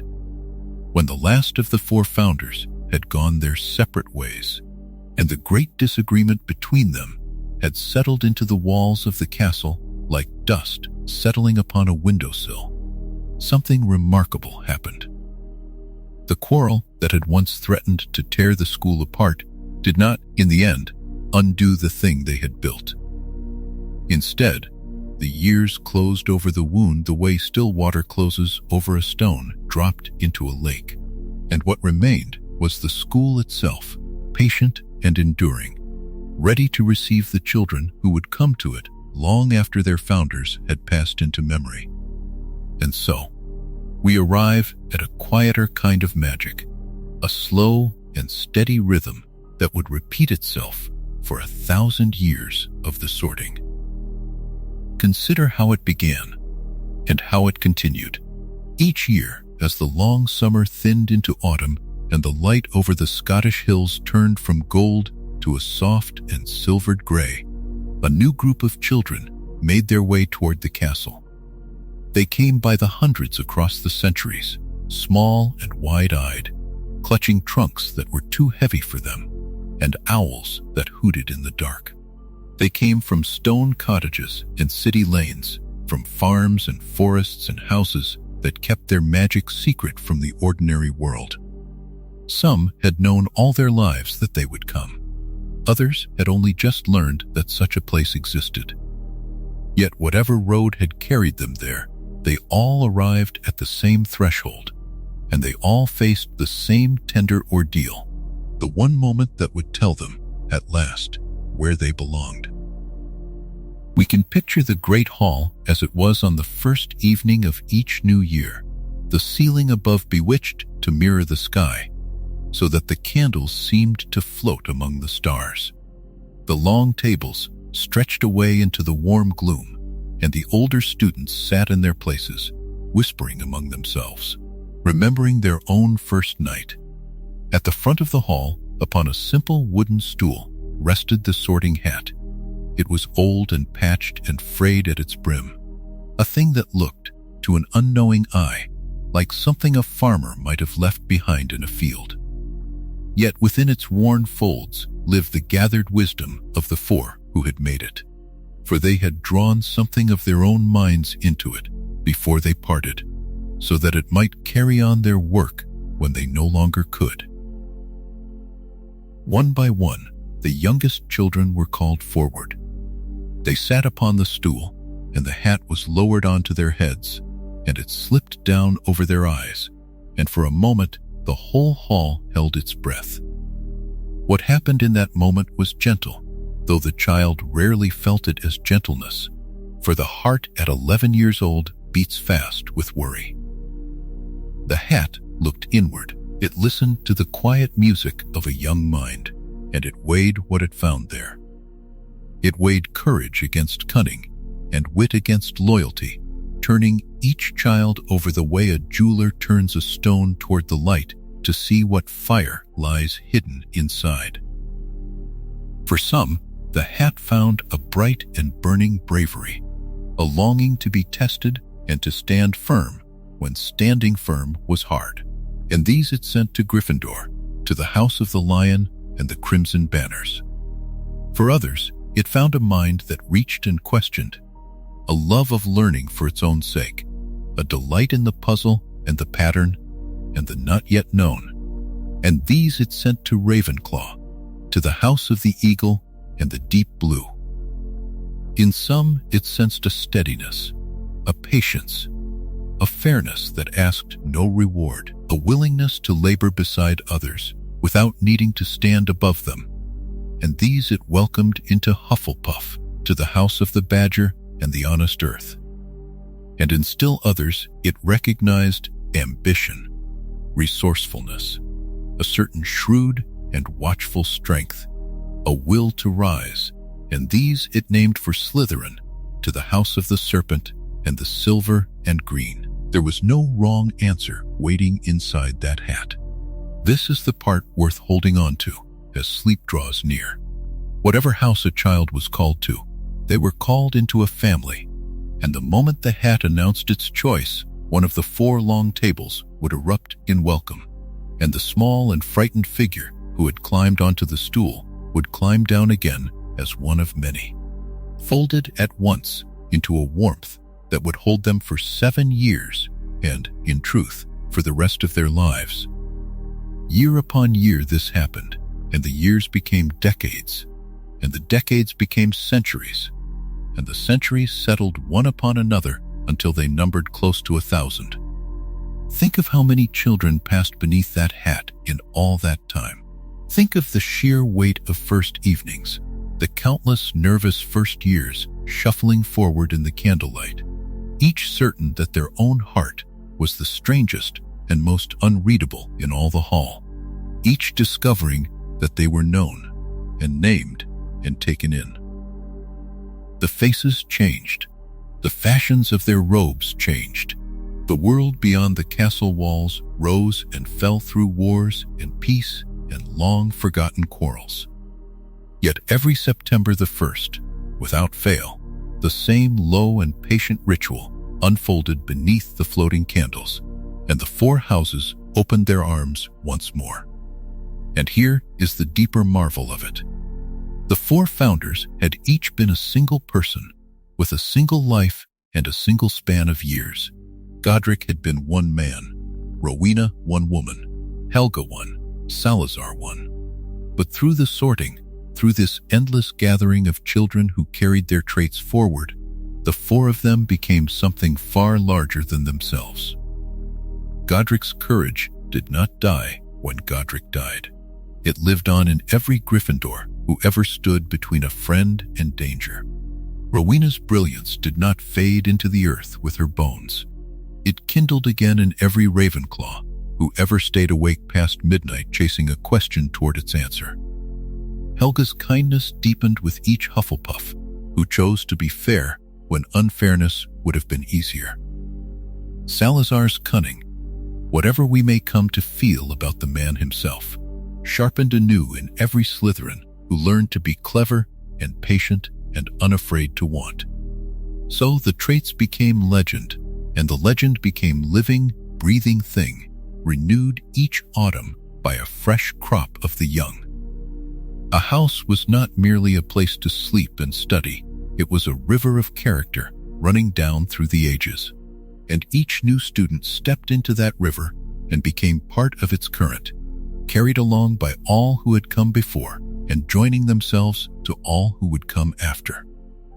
To be sorted was to be told, in the space of a single hushed moment, that one was not alone, that one belonged to something old and strong and larger than a single life. We can rest tonight in that gift, the comfort of belonging. For 1,000 years the hat weighed the hearts of children and gave each of them a home, and in all that time it never once turned a child away with nothing. Somewhere in its ancient stitching, the 4 founders went on speaking their gentle judgments long after their voices had fallen silent, and the castle went on filling, every year, with new life. Yet among the 4 houses, one carried a shadow that the others did not, a thread of pride and blood and secrecy that ran unbroken from the founder himself down through the long descent of his heirs. Salazar had left more behind him than a house and a table. He had left a line, and that line would wind its slow way through the centuries toward a name that the wizarding world would one day speak only in fear. Up next in Chapter 11, The Long Line of Slytherin, we'll uncover how the blood of that watchful founder passed from age to age, through proud and dwindling generations, toward the family that would guard his greatest and most dangerous secret. We left the last chapter listening to the long murmur of the sorting, 1,000 years of the old hat settling itself upon young heads and whispering its quiet verdicts into the hush of the great hall. We watched how a single ceremony, repeated across the centuries, gathered children into the 4 houses that Godric, Rowena, Helga, and Salazar had shaped so long ago. And now, as the candles of that hall burn low behind us, we turn away from the crowd of the sordid and follow only one thread of it, the thread that runs from Salazar Slytherin himself down through the ages, thinning and darkening and fading until it nearly vanishes altogether. This is the long line of Slytherin, and it is a story to be told slowly, in a low and unhurried voice, the way one tells the history of a house that has grown very old and very serene. Salazar Slytherin left Hogwarts in something like sorrow, we remember, walking out through the gates with his pride wrapped around him like a heavy cloak.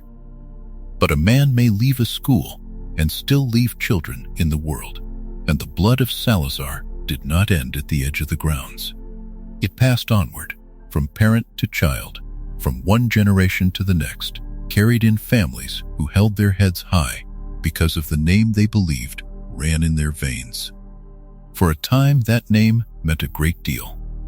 To be descended from a founder of Hogwarts was to stand near the top of the wizarding world, and the earliest heirs of Slytherin were people of standing, wealthy and well-spoken.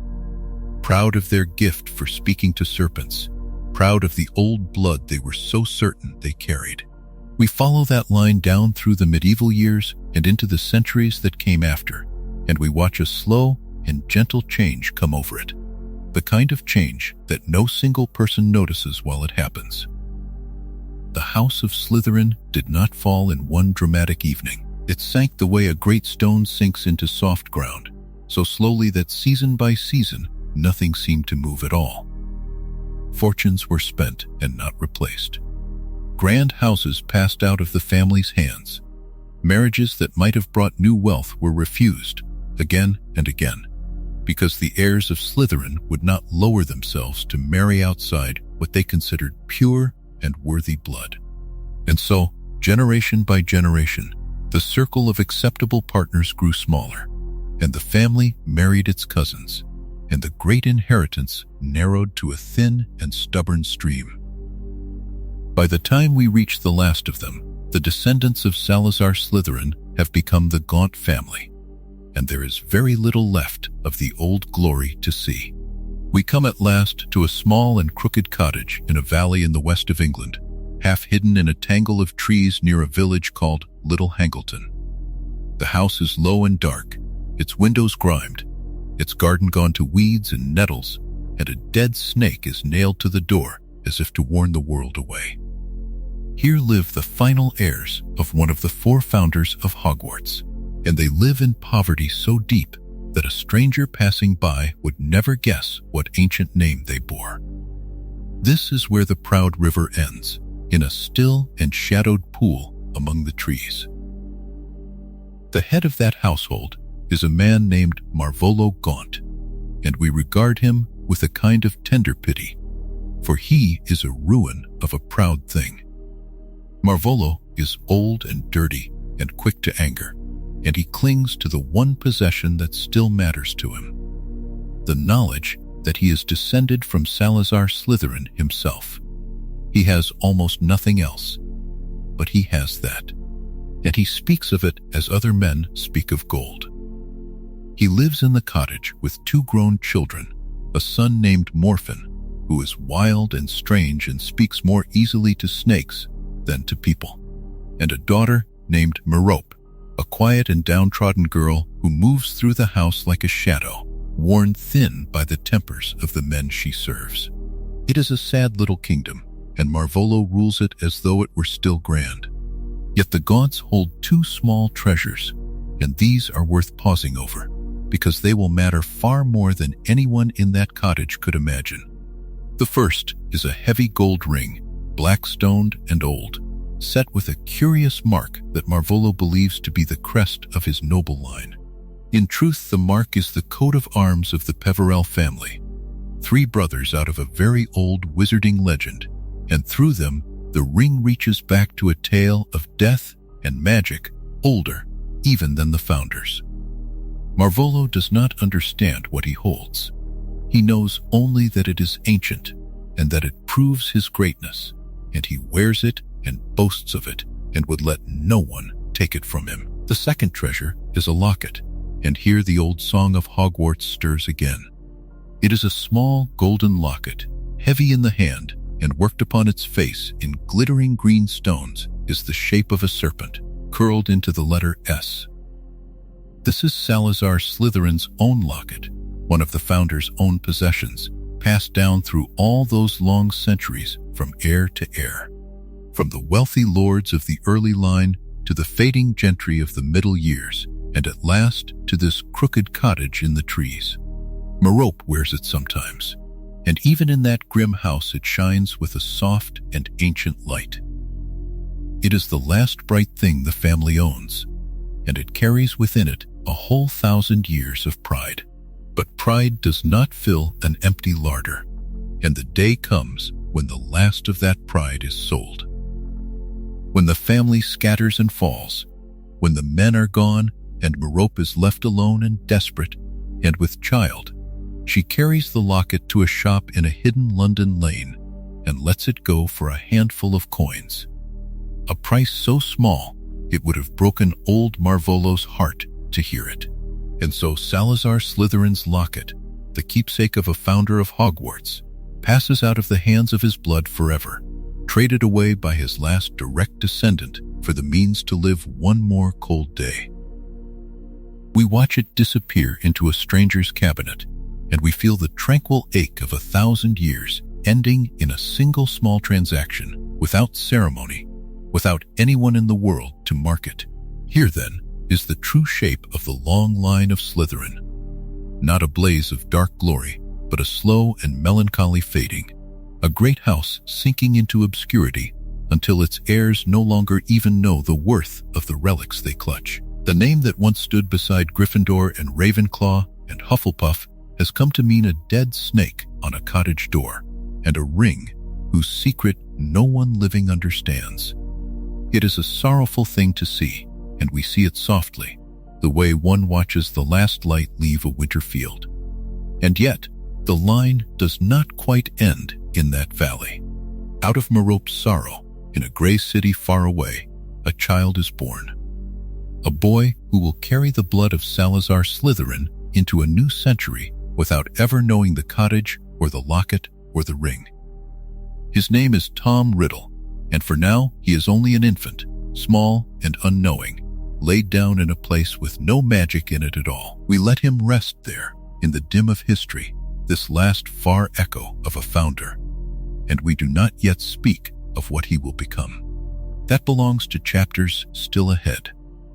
For tonight, it is enough to know that the long line of Slytherin, so proud and so diminished, has passed its last inheritance quietly on into the world. For now, we turn our gaze away from that fading house and back toward the light, toward the house of the lion and the boldness that has warmed Hogwarts through every age.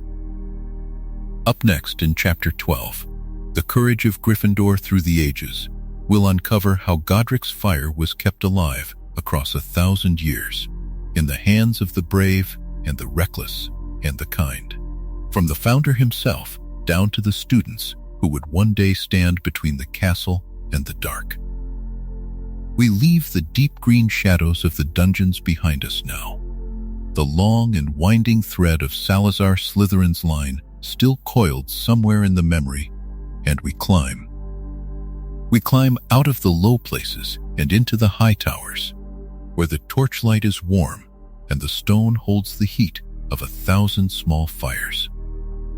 If the story of Slytherin was a river running underground, quiet and hidden, then the story we turn to next is a flame carried openly in the hand, passed from one brave heart to the next across the long roll of the years. This is the courage of Gryffindor through the ages, and it is a tale told not in whispers, but in the steady beating of a lion's heart. We begin where all house tales begin, with the founder himself. Godric Gryffindor was, by every account that has drifted down to us, a man of great daring and a warmer temper than any of his three companions. Where Rowena prized the mind, and Salazar prized the blood, and Helga prized the willing hand, Godric prized the brave spirit above all other things. He wanted for his house the students who would stand when standing was hard, who would speak the truth when silence would have been safer, and who would put themselves between danger and those weaker than themselves.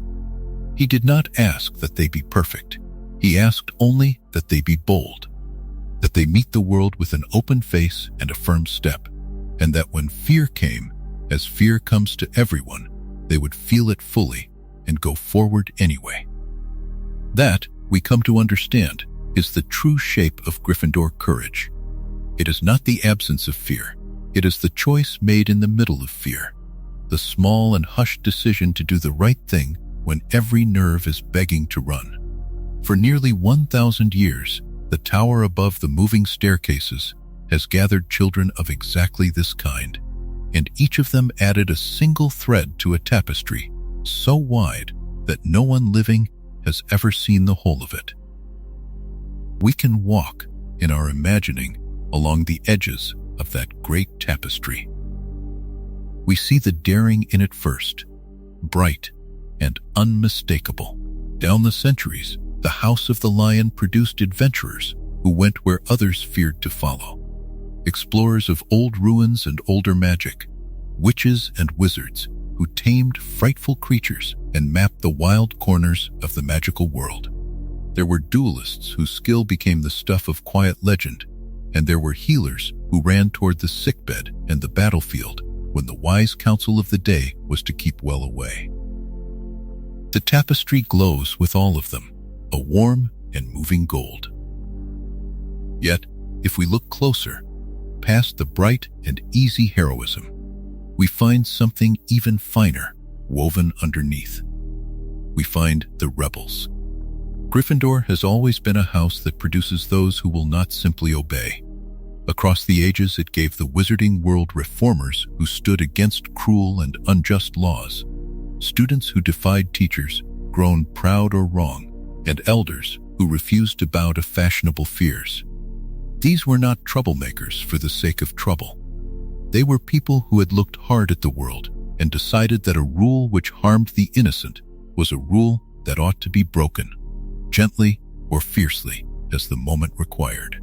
Godric himself, we are told, was the founder least troubled by breaking with his oldest friend when that friend's beliefs curdled into something narrow and cold.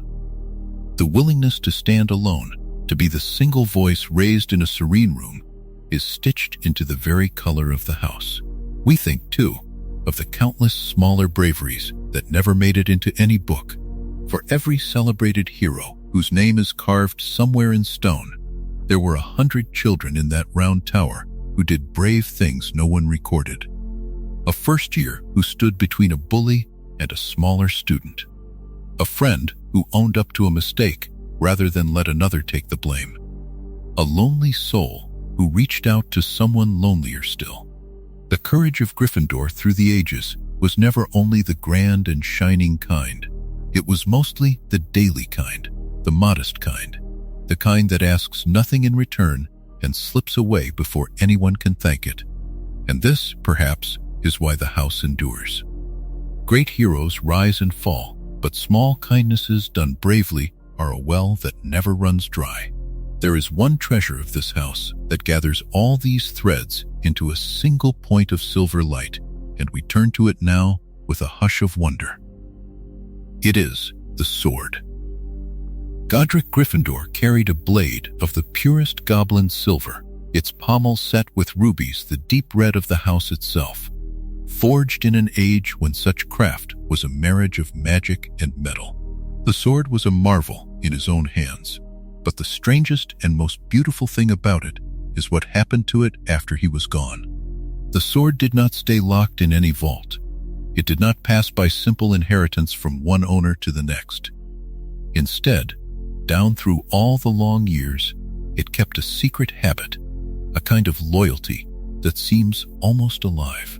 In moments of true need, when a worthy heir of the house stood in real danger and real fear, the sword would present itself. It would come out of hiding, out of hat and shadow and unexpected place, and offer itself to the hand that deserved it. Only a true Gryffindor could call it forth, and only in the deepest hour, when courage had already been shown, and something more was needed to see the thing through. The blade asked for the bravery first. It came to those who had already chosen to be brave, as a reward and not a rescue, and this is why it is remembered less as a weapon than as a promise. We can rest for a moment in that image, for it is a soothing one. A boy or a girl, frightened and far from help, doing the right and dangerous thing simply because it is right, and then, out of the dark, a gleam of silver arriving to say that the choice was seen and honored. It tells us that the spirit of Godric never truly left the world. It waits, patient and watchful, ready to answer courage with courage. And so the enduring spirit of the lion is not really about the sword, nor even about the famous names. It is about the quality itself, the thing that Godric loved and gathered and gave a home to. Bravery, in the Gryffindor sense, is a warmth. It is the impulse to protect, to stand up, to dare, to refuse a wrong, to go forward into the frightening dark, carrying a small light for others to follow. That warmth has been handed down through nearly 10 centuries of students, tended in the common room high in its tower, banked at night and rekindled each dawn, never once allowed to go fully out. Kingdoms have changed, and languages have shifted, and the very stones of the castle have worn smooth beneath uncounted feet. And still, the lion keeps its steady watch. We let the fire in the tower burn low and soft, and we feel the calm that comes from knowing such courage exists, that it has always existed, and that it will be there in the world long after this quiet night has passed. Godric gave the wizarding world a lesson dressed as a house, and the lesson is a simple and a comforting one. You need not be fearless. You need only be brave. Yet courage is only one of the 4 great gifts the founders left behind, and where Gryffindor gave the world its daring, another of the 4 gave it something quieter and no less precious, a treasure of the mind kept in a tower of its own. Up next, in Chapter 13, The Wisdom of Ravenclaw, we'll uncover how Rowena's house came to prize learning above all things, what secrets its scholars guarded, and why the pursuit of knowledge can be as brave, in its own still way, as the drawing of any sword. We leave behind the warm hearth of the lions, where courage burned like a banked ember through the long centuries, and we let our attention drift upward, higher into the castle, up past the moving staircases and the drowsy portraits nodding in their frames, until we reach a place where the air feels thinner and clearer, where the wind sighs against old stone, and where a different kind of light waits to greet us. If the courage of Gryffindor was a fire, then what we find here is closer to starlight, distant and patient and endlessly curious.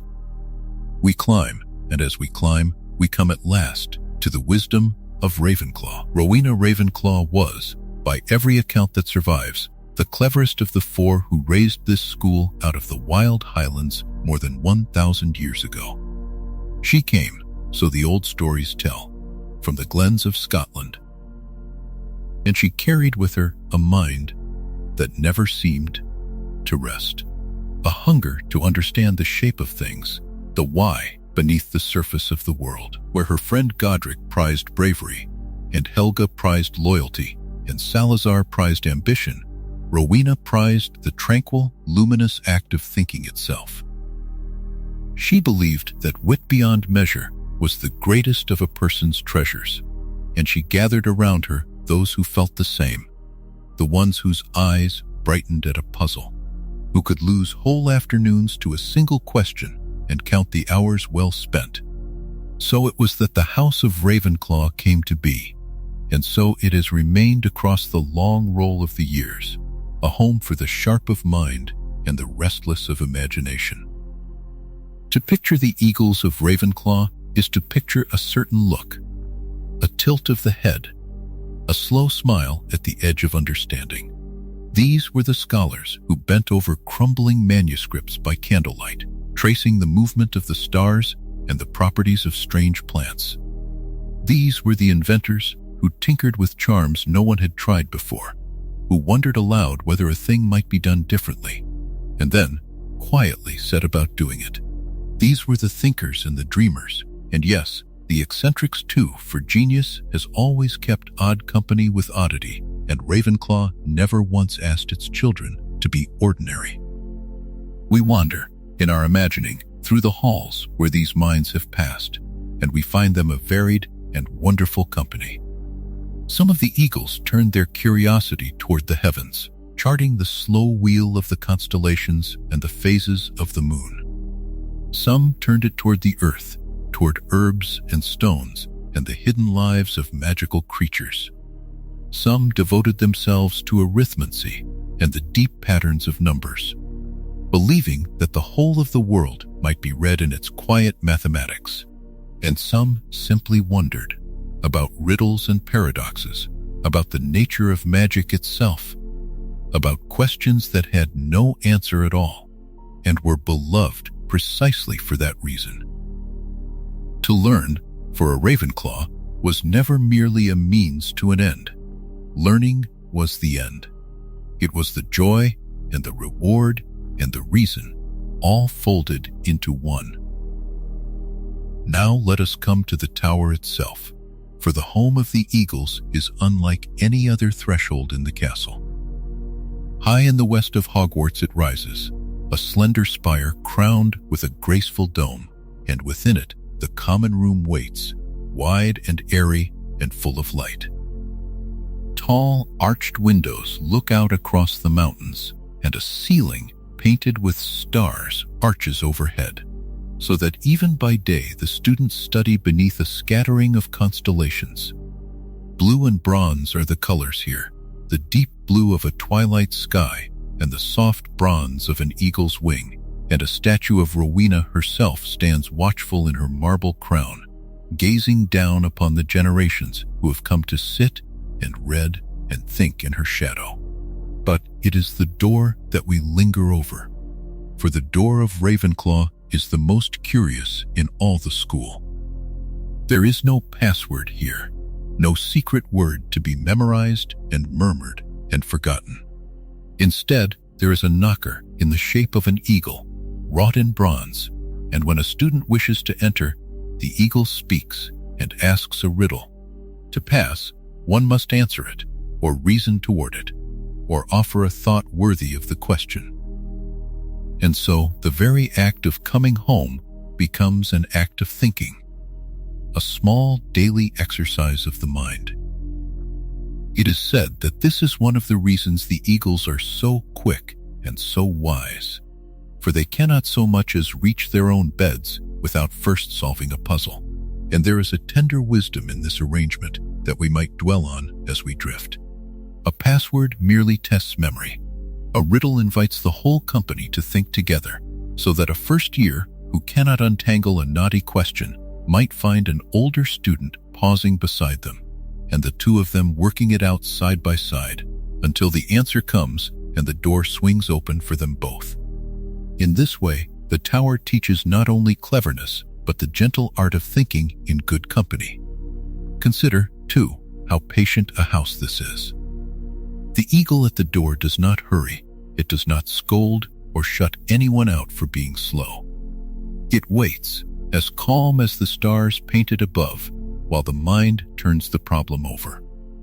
And when at last the answer comes, there is a small satisfaction in it. The click of understanding, the door opening onto warmth and light. This is the rhythm of a Ravenclaw life, the question and the pondering and the slow, sure arrival of an answer. It is not a race. It never was. The eagles have always known that the finest thoughts cannot be rushed, that wisdom ripens the way fruit ripens, in its own unhurried season. Down the years, the house has given the wizarding world a long procession of remarkable minds, healers and historians, spellwrights and stargazers. The sort of people who reshaped what magic could do simply because they could not stop asking whether it might be done. Their names are woven into the histories and the textbooks, into the charms still cast today and the discoveries still built upon. And yet, what unites them is not fame at all. It is that spark of curiosity, that willingness to look at the familiar world and see in it 1,000 unanswered questions, each one a small door waiting for a riddle to be solved. The Eagles taught, and go on teaching, that to wonder is itself a kind of magic, perhaps the oldest and most human kind. We might rest here a moment longer, beneath that painted ceiling of stars, in the hush of a tower where every book is a companion and every question a gift. There is a serenity in this house that suits the drowsy hour, the serenity of a mind at ease with not yet knowing, content to sit with a mystery and let it unfold slowly. Rowena Ravenclaw built a home for such minds, and across more than 1,000 years it has never once wanted for children to fill it, bright-eyed and eager, forever asking why.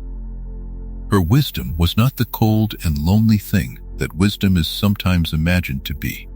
It was warm, and it was shared, and it lives on still in every student who climbs that winding stair to answer the eagle at the door. And so, we have walked among the lions, and now among the eagles, through courage and through wisdom, through fire and through starlight. Yet 2 of the founders' houses remain for us to visit, and one of them is often the quietest of all, the one that speaks least of itself and asks for the least attention, and yet gives the most. There is a house whose virtues are patience and fairness and steady, uncomplaining devotion, a house that has been overlooked and underestimated across the centuries and has borne it all with grace. Next, in Chapter 14, The Quiet Legacy of Hufflepuff, we'll uncover how the gentlest of the 4 houses became, in its own soft way, perhaps the truest heart of Hogwarts, and why the badgers of Helga's house have always mattered far more than the world has ever guessed.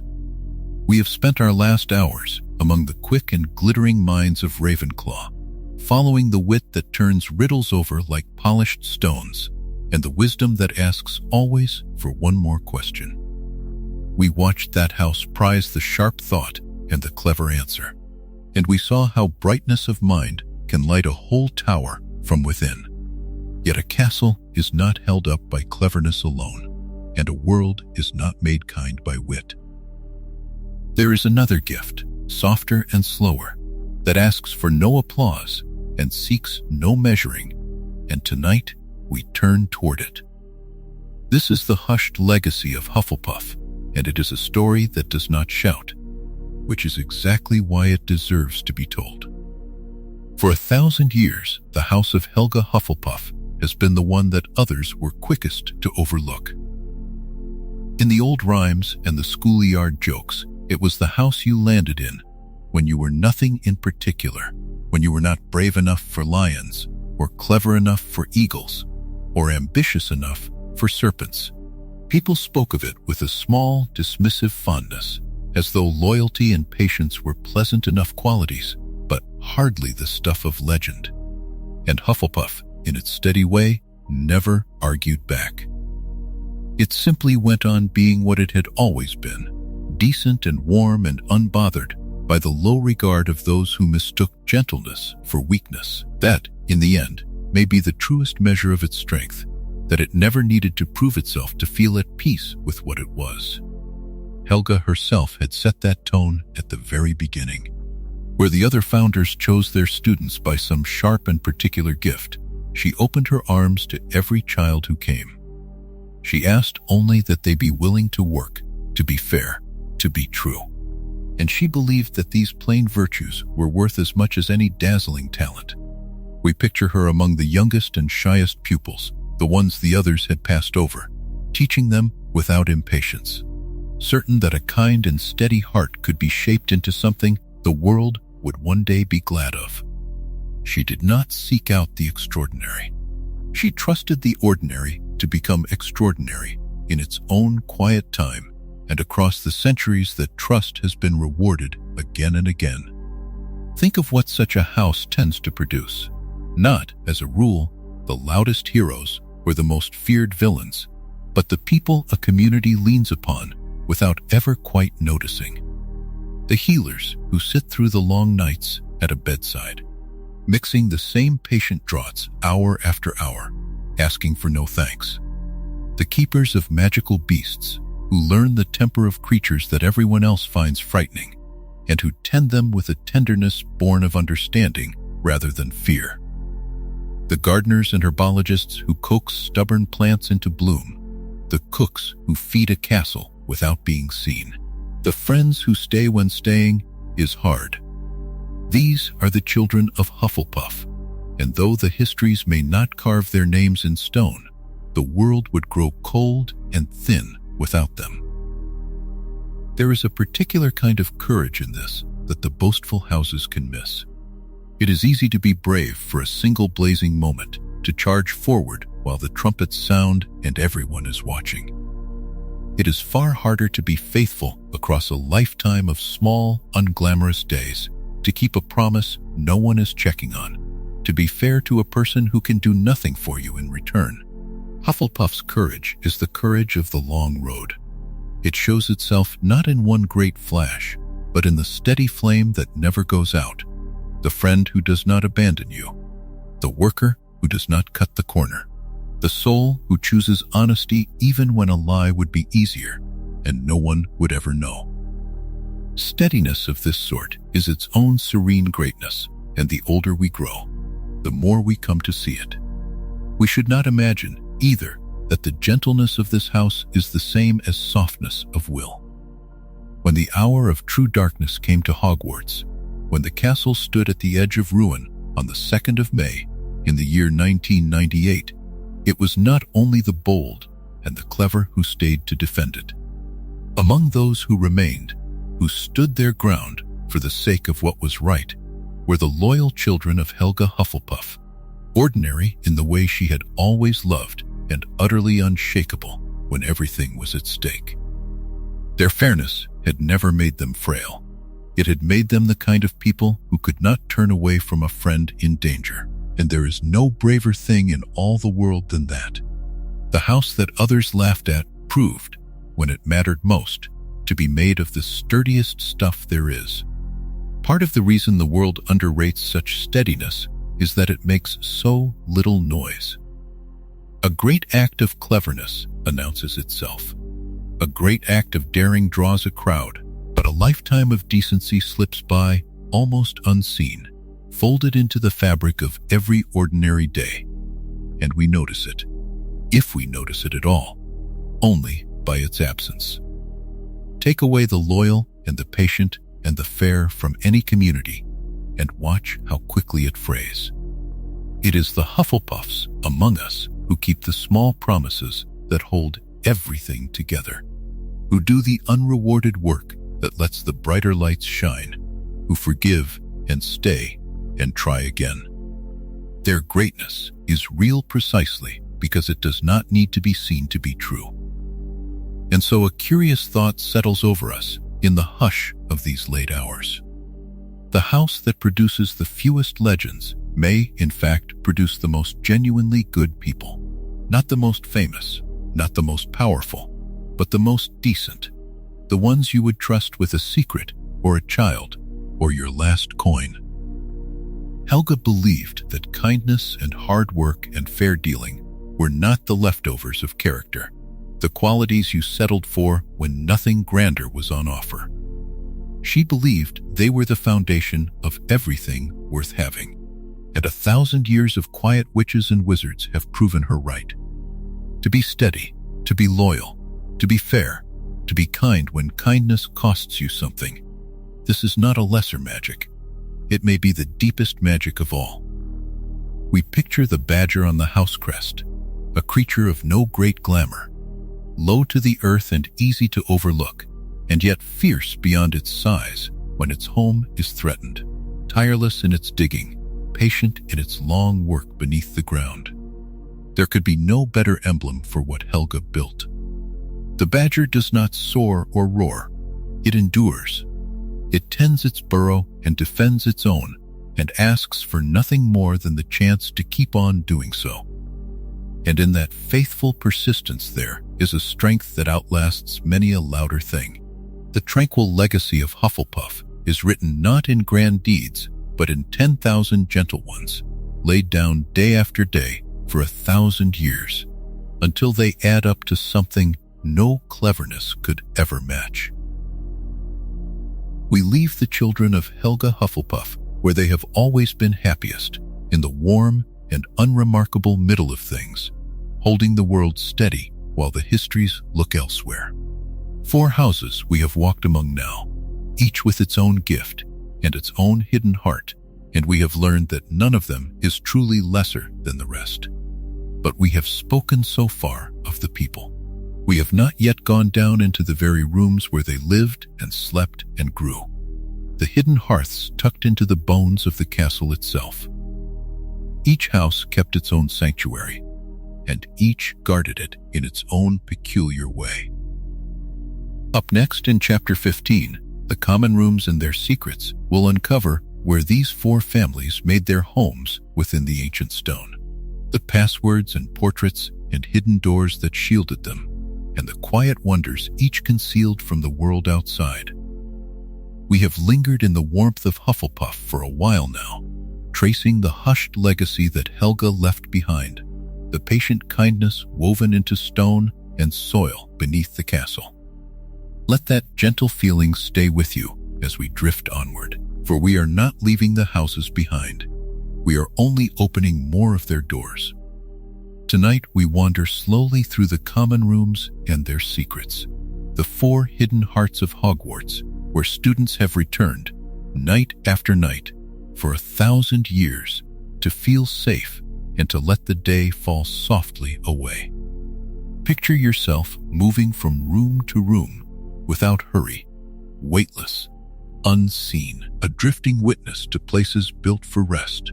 We begin far below, in the deep and hushed dark, in the dungeons where Salazar Slytherin made his home for the ambitious and the sly. The Slytherin common room lies beneath the great black lake, and the walls are old rough stone, cool to the touch, greenish and gray. There are no windows here in the way you might imagine windows, no glass looking out on hills or sky. Instead, the light itself arrives through the water above, filtered and slow, so that the whole room swims in a faint underwater glow, a shifting emerald light that ripples across the low ceiling and pools on the floor. Sometimes a dark shape passes overhead, a great fish gliding by, or the pale drifting curtain of some creature of the deep.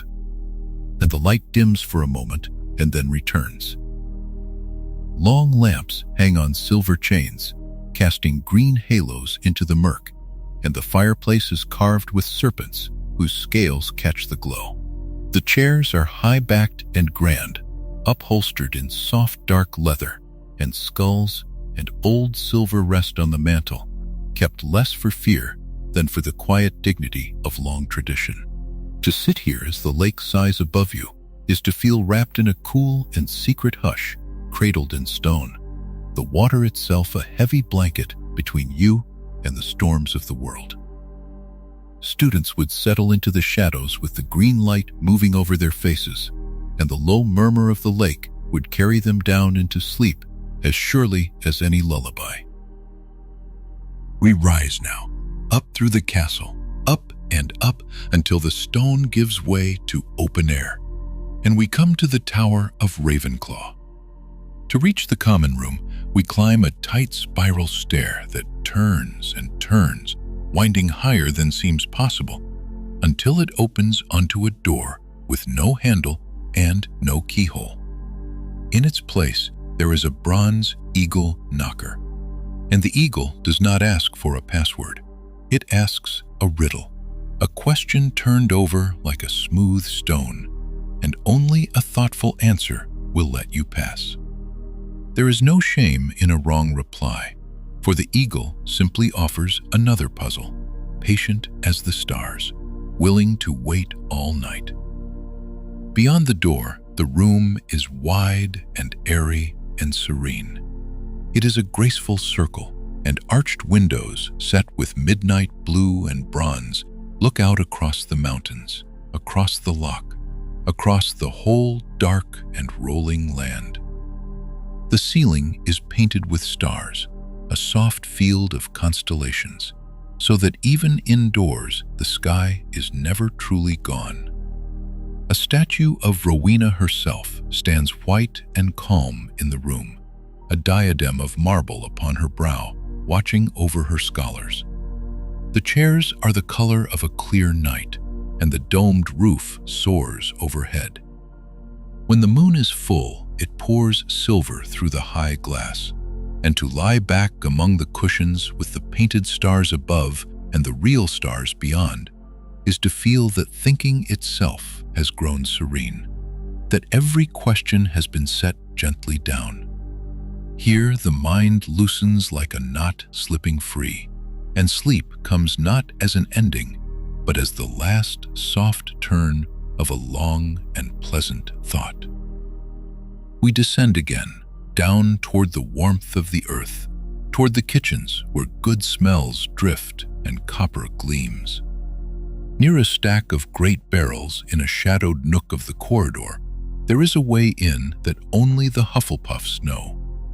You must tap one particular barrel in a particular rhythm, a soft patter of knocks that spells out the founder's name, and the lid swings back to welcome you. Tap it wrong, and you are simply, harmlessly, doused with vinegar, a gentle joke that keeps the room safe. Inside, everything is round and low and golden. This is the earthy heart of the castle, a burrow more than a hall, with a curved ceiling and small, round windows near the ground that look out just above the grass, where dandelions and long green blades sway and nod. Plants spill from pots on every sill and shelf, hanging and climbing and filling the air with a living green scent. The chairs are round and overstuffed, buttery yellow and honeyed brown, and everything is soft and snug and close. A copper fire glows in a hearth trimmed with more copper, and the warmth from the nearby kitchens seeps through the walls so that the room is always a little cozy, always a little sleepy. There is a smell of fresh bread and of soil and of tea. To curl up here is to feel held by the ground itself, tucked into a warren far below the reach of any trouble, and students would drowse in the round chairs while the plants breathed slowly around them and the fire ticked low. At last, we climb once more, high into another tower, this one full of red and gold, and we arrive at the portrait of a stout woman in a dress of pink silk. She is the fat lady, and she guards the door to Gryffindor with cheerful firmness, swinging aside when the password is given and settling back with a rustle when it is not. Behind her, the round common room opens up in the 7th floor tower, and it is all warmth and bold color. Crimson hangings drape the walls, and the deep chairs and squashy sofas are the color of embers and of gold. Tall windows look out over the grounds, over the lake far below, and the dark line of the forest. And at the heart of the room, a great fireplace roars. The hearth is broad, and the fire is generous, throwing red light and long, soft shadows across the floor. And the crackle and hiss of the burning logs fills the quiet like a slow and steady heartbeat. Notice boards flutter with pinned notes, and bundles of armchairs gather close to the flames worn smooth by generations of tired students. There is a feeling here of belonging, of courage set aside for the night, of a warm, bright room at the top of the world where nothing dark can climb. Students would sink into the chairs with the firelight on their faces and the wind murmuring at the glass, and the roaring hearth would burn low and lower until it was only glowing coals, and by then they would be asleep. 4 rooms, 4 hidden hearts, each one a place to feel safe and to drift away. The green hush of the deep water, the starlit calm of the tower, the golden burrow near the bread, and the red glow of the roaring fire. All of them full of the slow breath of rest, all of them holding their small and gentle secrets. Yet these rooms are never quite empty, even in the deepest part of the night. When the students sleep and the fires sink to ash, other figures drift through the halls and the towers, pale and silver and old beyond counting, keeping their own long watch over the houses they have never wished to leave. Up next in Chapter 16, The Ghosts of the Houses, we'll uncover how each house came to have its own gentle guardian among the dead and the tranquil. Sorrowful tales they carry with them through the endless Hogwarts nights.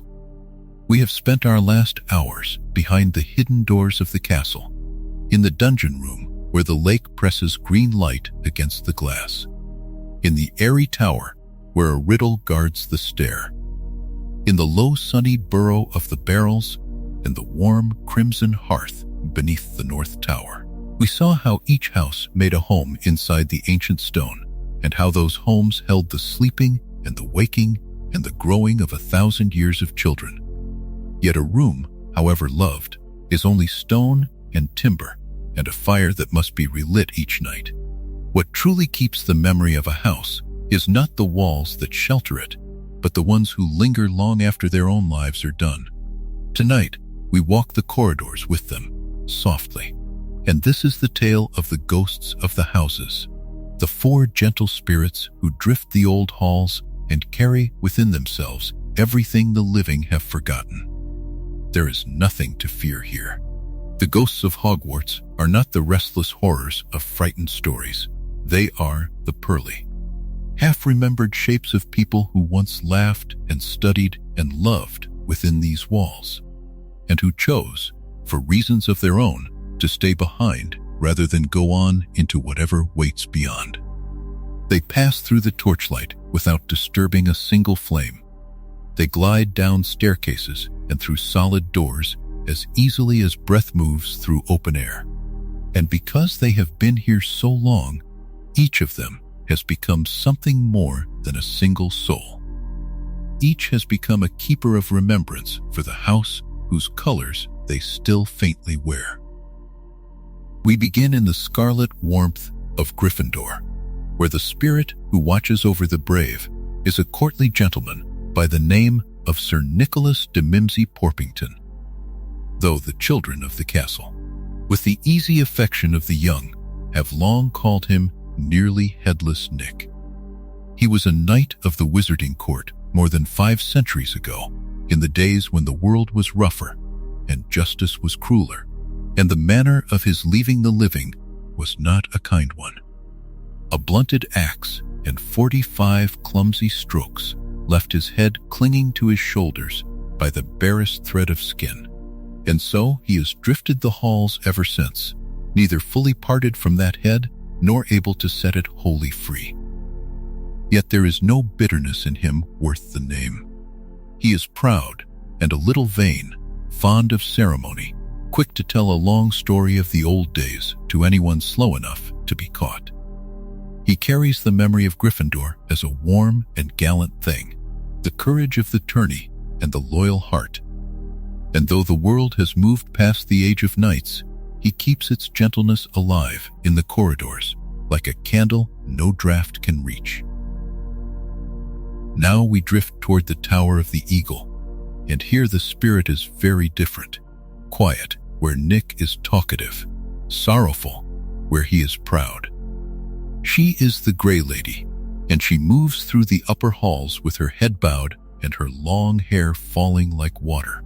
and for centuries the students who glimpsed her did not know her name. She spoke to almost no one. She turned away from questions and glided through the walls before a conversation could begin. Yet she is Helena Ravenclaw, the only daughter of Rowena herself, and she carries the deepest and most private grief of any of the four. Long ago, wishing to be cleverer than even her brilliant mother, she stole away the great treasure of her house and fled with it into a distant forest. And there her story ended in sorrow, in a quarrel that turned to tragedy at the hand of a man who loved her too fiercely. She has carried the weight of that flight for 1,000 years, the runaway daughter who could not undo what she had done. And so she keeps the memory of Ravenclaw not only as wit and learning, but as the ache of pride and the long, tender road toward forgiveness. A lesson her house did not always wish to hear.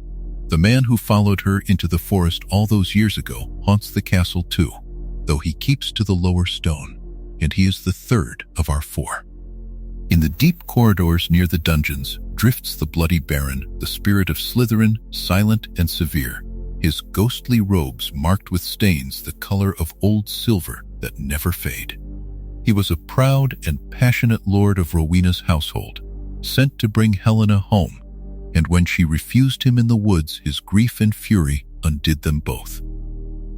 In the terrible clarity that came after, he turned the same blade upon himself, and he has worn the marks of that ruin ever since. A spirit bound not by any chain of iron, but by the far heavier chain of his own remorse. He is stern, and the living tend to keep their distance, and yet there is something almost holy in his long penance. He carries the memory of Slytherin as ambition and passion turn to sorrow, the reminder that a strong will unguided can wound the very thing it loves most. Of the four, he is the loneliest, and if we could speak to him at all, we might tell him gently that 1,000 years is penance enough. And now, to lift the heart before we close, we come to the kindest of them all. In the golden lower reaches near the kitchens floats the fat friar, the cheerful ghost of Hufflepuff, round and rosy, and forever pleased to see a passing face. In life, he was a monk of a warm and generous order, a healer of small hurts and a friend to the poor, and the story goes that the stern authorities of his day mistrusted his easy laughter and his habit of curing the sick with a bit of hushed magic. Whatever ended his mortal years, it left no shadow on him. He remains the most welcoming spirit in the castle, always ready with a blessing and a joke, always urging the newest and shyest children to feel at home.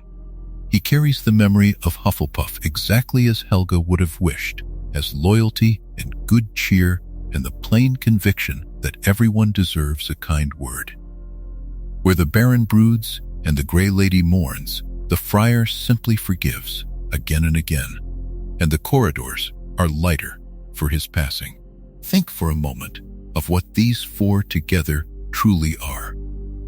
They are the living memory of the castle, 4 windows onto 1,000 years that no book could hold so completely.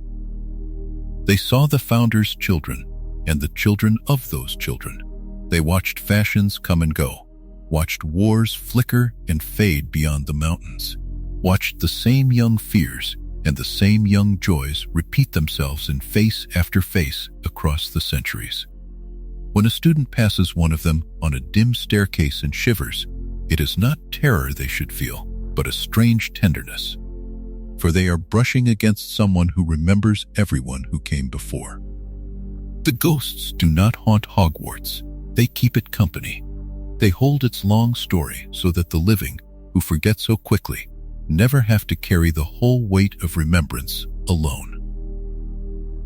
And so we leave the 4 spirits to their slow and patient drifting, the proud knight and the sorrowful daughter, the grieving lord and the merry friar, each still faithful to a house and a hearth long after the need for faith has passed.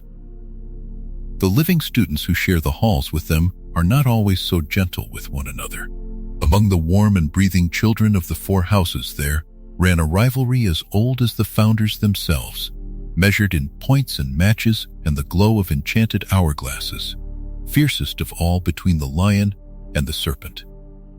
Up next, in Chapter 17, Rivalries, Points, and the House Cup, we'll uncover how that long contest took shape across the centuries.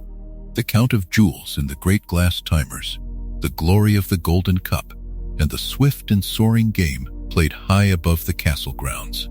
We leave behind the drifting shapes of the ghosts, the silver forms who once walked these halls as living men and women, and who now keep their long and patient watch over the students who come after them.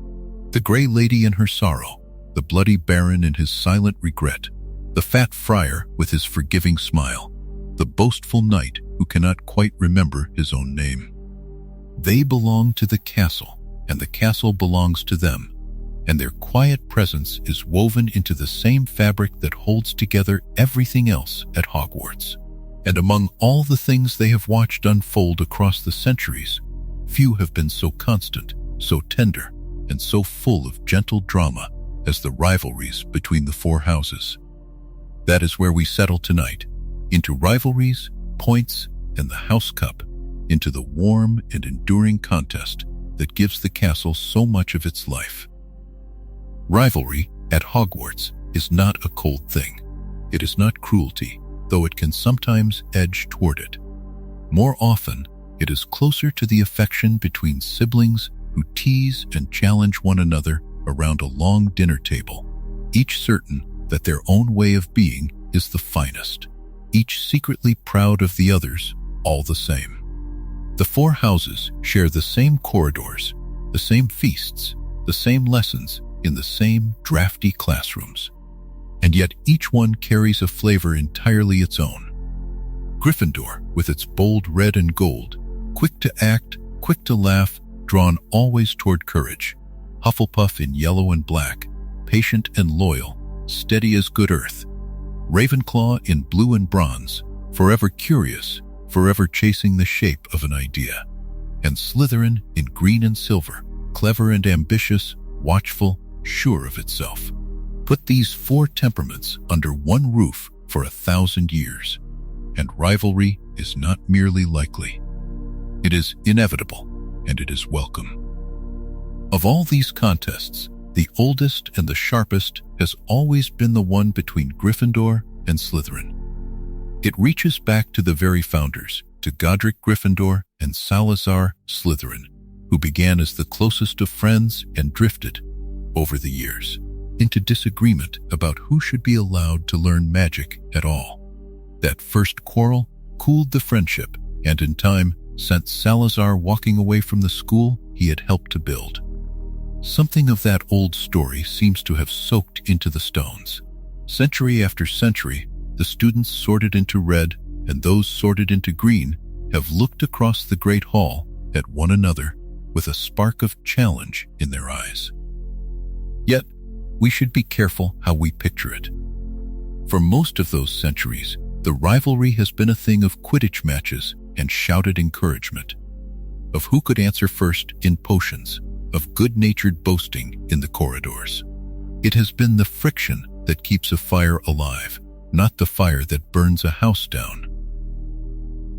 To keep score of all this striving, the castle offers one of its most beautiful inventions. In a chamber off the entrance hall stand 4 great hourglasses, tall and stately, each one filled with gems that catch the light. For Gryffindor, rubies, deep and glowing red. For Slytherin, emeralds, cool and green. For Ravenclaw, sapphires, blue as a winter evening. For Hufflepuff, yellow gems the color of warm honey and topaz. These are the house point counters, and they are enchanted so that they respond, jewel by jewel, to the deeds of the students. When a girl answers a difficult question well, or a boy shows kindness where none was required, or a whole table wins a hard-fought game, the gems rise, tumbling upward with a faint sound like falling water heard from very far away. And when a rule is broken, when someone wanders where they should not, the gems sink again, slipping downward, grain by shining grain. There is a particular magic in watching those hourglasses fill and empty across a year. In September, they all begin near the same level, hopeful and even. Then, the slow arithmetic of the school year begins.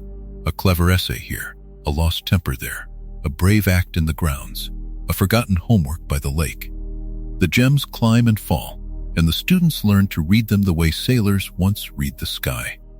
A house that surges ahead in autumn may find its lead melting away by the cold heart of winter.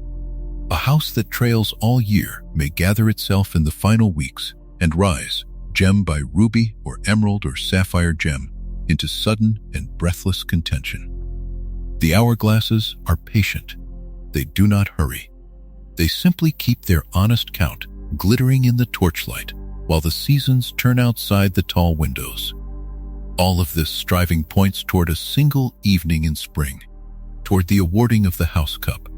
At the last great feast of the year, the great hall is dressed in the colors of whichever house stands highest, its banners hung the length of the ceiling, its emblem shining above the staff table.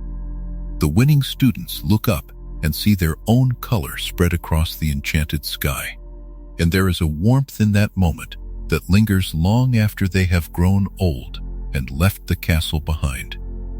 The cup itself is only metal and craft, a handsome thing of silver, and yet it holds a whole year of small choices inside it. Every gem that rose, every hour of effort, every act of decency or daring, gathered together and given a shape. To win it is to be told, gently, that the way your house tried to live was, this year, a way worth honoring. And then, out on the pitch, there is the other great prize, the one that stirs the loudest cheering of all. The Quidditch Cup is won not with essays or good manners, but in the open air, high above the grass, where 7 players from each house chase the quaffle and dodge the bludgers and strain after the tiny golden snitch.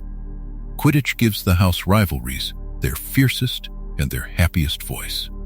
On match days, the whole school pours out into the stands wrapped in scarves of red or green, blue or yellow, faces bright with cold, breath rising in clouds, every heart tied to the small flying figures overhead. A single caught snitch can lift a house from despair to joy in the space of a single heartbeat. Here, more than anywhere, Gryffindor and Slytherin have measured themselves against one another, season after season, in a contest as old as the brooms they ride. When we stand back and look at all of it together, the hourglasses and the cups, the shouting on the pitch and the teasing in the halls, we begin to see what the rivalry has truly been for. It has never really been about winning. It has been about belonging.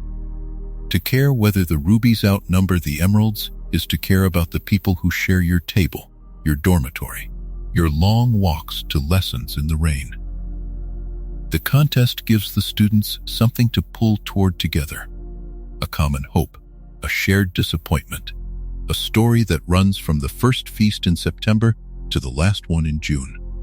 Across the centuries, this friendly friction has given the castle its warmth and its drama in equal measure, and it has turned 4 separate crowds of children into 4 families who will remember for the rest of their lives exactly which color they wore. So the gems rise and fall, year upon year, the banners change color each spring, and the rivalry endures, tender and unbroken, a heartbeat inside the ancient walls. Yet not every green and silver story stayed so gentle. Deep beneath the striving, older than any cup, one shadow waited that no hourglass could measure, patient in the dark for 1,000 years. Up next in Chapter 18, The Return of the Serpent, we'll uncover how the oldest secret Salazar Slytherin left behind stirred awake at last, and what came creeping out of the stone when the castle least expected it. We have spent our last hours among the small and lively rivalries of the 4 houses, the tally of points that rose and fell like a tide across the great hall, the shining cup that passed from one set of hands to another, at the close of each year.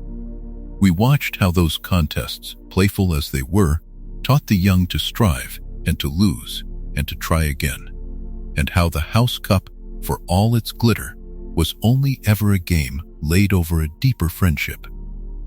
It was a warm and harmless kind of struggle, the sort that fades into laughter once the summer comes. Yet not every shadow that fell across the castle was so gentle, and tonight we turned toward a slower and colder one. A darkening that gathered over the wizarding world in the long century that was to come. For 1,000 years, Hogwarts had weathered its quarrels and healed them, and the ancient stone had held. But history does not move in a straight and kindly line, and every age carries within it the seeds of its own trials. As the 20th century opened and unfolded, a hush of unease began to settle over the wider world of witches and wizards, faint at first, like the chill that arrives in the air weeks before the first frost. Something old was stirring again, something that traced its roots all the way back to the founders themselves, to a disagreement never fully mended. This is the return of the Serpent, and it is a story we tell not to frighten, but to understand. For even the darkest threads in a long tapestry have their place in the whole. We remember that Salazar Slytherin, before he left the school in the earliest days, had built a hidden room deep beneath the castle, a chamber sealed against all but his own bloodline. For long ages it lay forgotten, more legend than fact, a tale that older students whispered to younger ones, and that the teachers dismissed with a tired smile.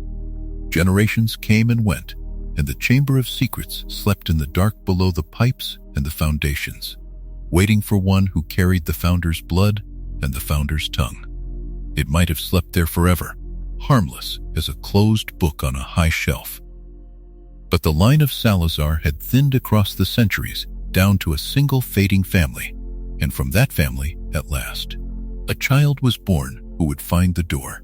His name was Tom Riddle, and he came to Hogwarts as an orphan, clever and serene and watchful, sorted into the House of the Serpent as though the hat had recognized something waiting in him. He was, though few knew it then, the last true heir of Salazar Slytherin, descended through a long and dwindling line from the founder himself. We picture him as a student moving through the same corridors that thousands had walked before, sitting the same examinations, eating at the same long tables, and yet always a little apart, always listening for something the others could not hear. For the blood of Salazar carried the old gift of speaking to serpents, and it was that gift, in the end, that unlocked the secret sleeping beneath the school. In his years as a pupil, Riddle sought out the truth of the ancient rumor, and where others had failed, he succeeded. He found the hidden entrance and spoke the old word, and the Chamber of Secrets opened to him as it had been made to open, only for one of Salazar's line. What he found within, and what he chose to do with it, belongs to a heavier tale than we need carry into the quiet of these late hours. It is enough to know that the discovery marked a turning, the moment when a long-buried piece of the founder's story woke again into the light, and when a gifted and lonely boy began to walk a road that would lead him far from the warmth the castle had once offered him. The serpent, so long still, had lifted its head. The years passed, as years do, and the boy grew into a man who no longer wished to be called by the name he was born with.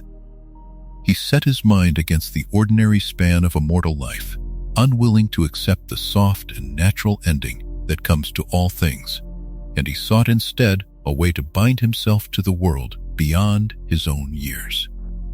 To do this, he reached for a magic older and darker than anything taught within the school, a way of dividing the soul and hiding its fragments in objects that could be scattered and concealed. These vessels of dark magic have a name in the old and forbidden books. They are called Horcruxes, and to make them is to trade something precious and whole for the cold promise of endurance. Here the story circles back, in a strange and mournful way, to the founders themselves. For among the objects he chose to carry these hidden fragments were the very treasures of the four who had raised the school. The lost diadem of Rowena Ravenclaw, that slender circlet said to sharpen the mind of any who wore it, which had vanished from the world long before and been thought gone forever, was found again and turned to this shadowed purpose, then hidden away in a place few would ever think to look. The golden cup of Helga Hufflepuff, small and fair and marked with the badger of her house, was taken from the last of a family who had guarded it and given the same dark burden, then sealed deep underground behind old enchantments. And the heavy locket of Salazar Slytherin passed down through the very gaunt line from which Riddle himself had come, was made a vessel too, and carried off to a hidden and lonely place beside the sea. Consider it in the hush of this hour, not with fear, but with a kind of tranquil sorrow. 3 of the 4 great relics of the founders, the diadem and the cup and the locket, objects made and loved by the men and women who had dreamed the school into being, were one by one drawn into shadow and scattered across the land like seeds cast into the dark. The treasures that had once stood for the best of each house, for wisdom and loyalty and the deep old cunning of the serpent, were bent now toward a single cold ambition and tucked away in forgotten corners of the world. They did not cry out. They simply passed out of sight, one after another, the bright inheritance of the 4 founders slipping quietly into hiding. And yet, even in this scattering, there is something worth holding on to as we drift toward sleep. The relics were hidden, but they were not destroyed. The founders' work endured, buried and waiting, the way the chamber itself had waited, the way a seed waits under winter soil. What is scattered may one day be gathered again. What is shadowed may yet be brought back into the light by other hands in a later and kinder age. The serpent had returned, and the treasures had gone dark, but the school still stood upon its ancient stone, and the 4 houses still sent their children through its doors each autumn, and the deep friendship beneath all their small rivalries had not been broken. The darkening was real, but it was not the end of the story. It was only the long night before a morning no one could yet see. For there would come, in time, an hour when all of this gathered shadow would break at last against the walls of the castle, when the scattered relics and the old serpent and the memory of the founders would meet in a single night of fire and courage. And on that night the 4 houses, so long content to squabble over points and cups, would remember that they were, and had always been, one family. Up next in Chapter 19, The Night the Houses United, will uncover how the children of the lion and the eagle and the badger and the serpent set aside 1,000 years of rivalry and stood together, as their founders had once dreamed they might, when the darkness came at last to their door. We left the last chapter in the long shadow of the serpent, watching how the boy who called himself Tom Riddle grew into something colder than any name, scattering pieces of his soul into a diadem and a cup and a locket, into rings and diaries and living things, believing that a castle built for children could be bent toward his own endless survival. We watched the 20th century darken by slow degrees, the way a winter afternoon slides toward dusk without any single moment you could point to as the turning. And now, having followed the shadow to its longest reach, we come at last to the night when that shadow met the light it had always underestimated. The night when the 4 houses of Hogwarts, so long divided by color and by pride, remembered that they had been dreamed into being under one roof. This is the story of the night the houses united. We will walk through it slowly and gently, the way you would walk through a place that has already forgiven what happened there. It was the 2nd of May in the year 1998. Spring had come to the highlands in its usual soft and hesitant way. The lake still cold, the grounds a deep and drowsy green. Inside the castle, the candles floated in the great hall as they had for 1,000 years, and the 4 long tables stretched beneath the 4 banners, scarlet and gold, emerald and silver, blue and bronze, yellow and black. On any ordinary evening, the students would have been eating and murmuring and dropping crumbs for the ghosts to disapprove of. But this was not an ordinary evening.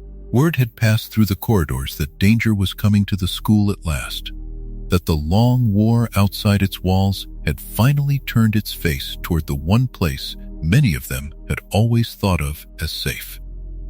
And so the castle, which had spent 9 centuries teaching children, prepared for the first time in living memory to protect them. We watch, in the quiet, how the school made ready. The teachers gathered in the hall, the older heads of the 4 houses standing together as their founders once had, before the friendship of those founders ever frayed. The professor of transfiguration, stern and gray and unbending as a beam of old oak, took command of the castle's defense with a calm that steadied everyone near her.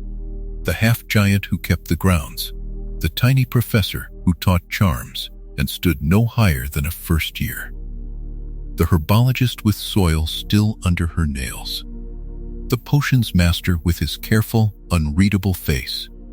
All of them turned from their ordinary work and set themselves between the children and the dark. The suits of armor that had stood silent in the corridors for centuries were woken and sent marching to the doors. The stones themselves seemed to lean in and listen. This was the school the 4 founders had raised out of the moorland and the mist, and on this night it would remember that it had always been more than a building. It had been, from the beginning, a promise. The younger students were sent away, guided down through the passages to safety, because the castle had never wished to spend its children only to shelter them. But the older ones, the ones near the end of their schooling, were given a choice, and here is where the 4 houses show us their oldest and truest colors. The Lions of Gryffindor did not hesitate. Courage had always been their inheritance, the daring that runs ahead of fear, and they stepped forward as their house had stepped forward for 1,000 years, ready to stand for something larger than themselves. The Eagles of Ravenclaw came too, and they came thinking, as they always did, weighing the danger with clear, cold minds and choosing to stay anyway, because wisdom, the real kind, knows when a thing is worth defending.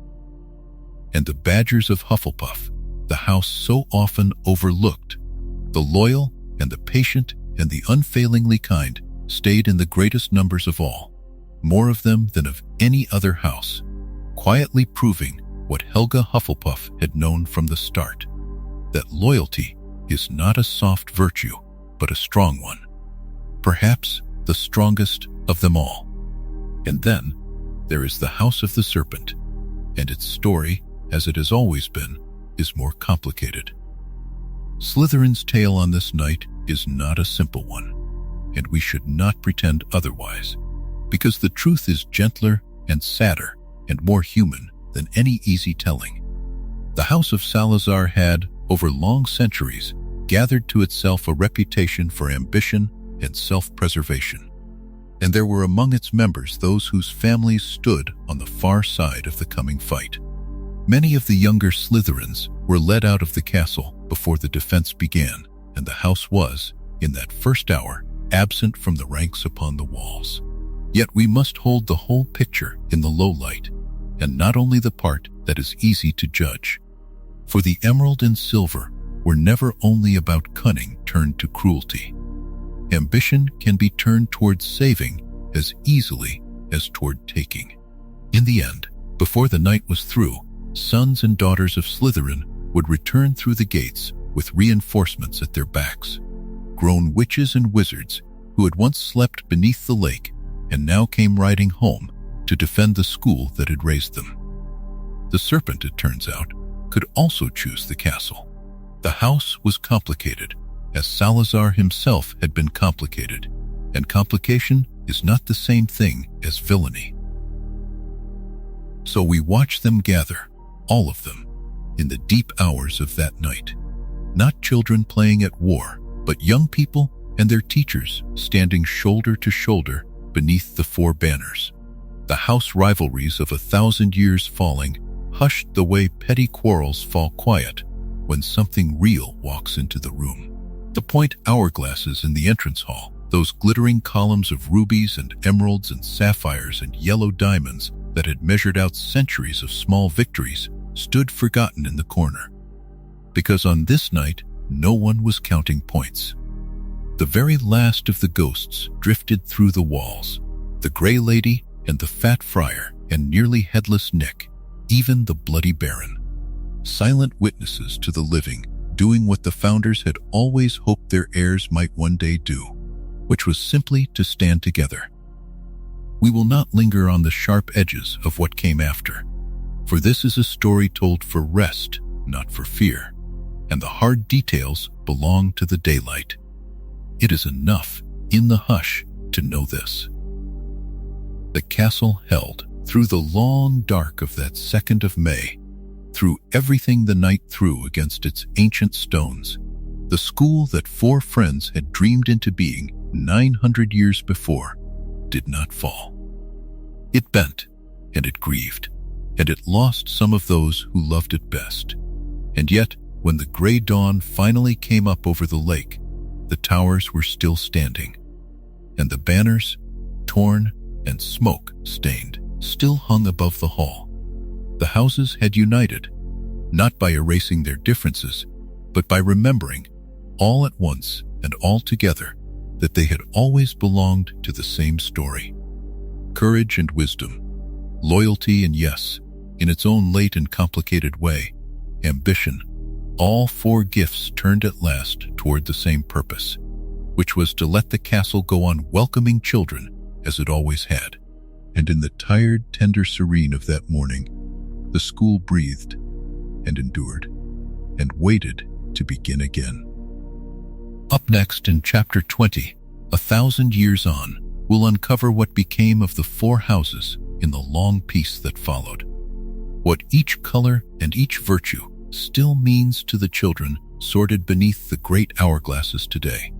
How the old hat goes on singing its song each autumn, and how the castle in the Highlands, older now than ever, still waits with its doors open to welcome every child home.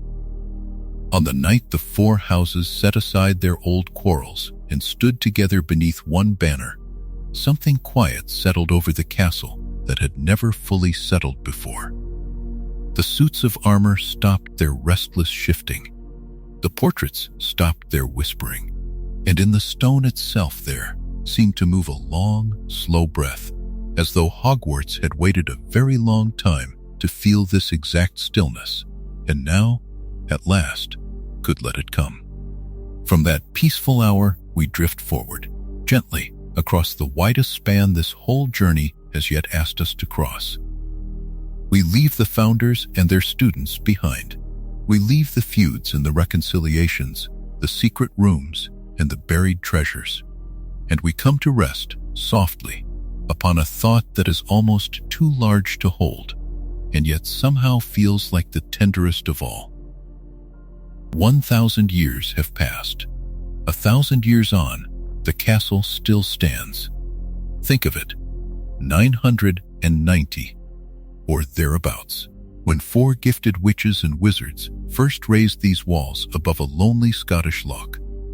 And now, a full 1,000 autumns later, the same loch lies dark and calm beneath the same towers, and the same lights glow gold in the same high windows. Kings have risen and fallen. Whole languages have shifted on the tongue. The maps of the world have been drawn and redrawn 100 times over. Yet Hogwarts remains, patient and unhurried, exactly where it was set down, doing exactly what it was built to do. To gather the frightened and the gifted, to teach them, to shelter them, and to send them home again knowing who they are. And what, After all this time, do the four houses mean now? That is the tender question we settle into tonight, for the names have not changed.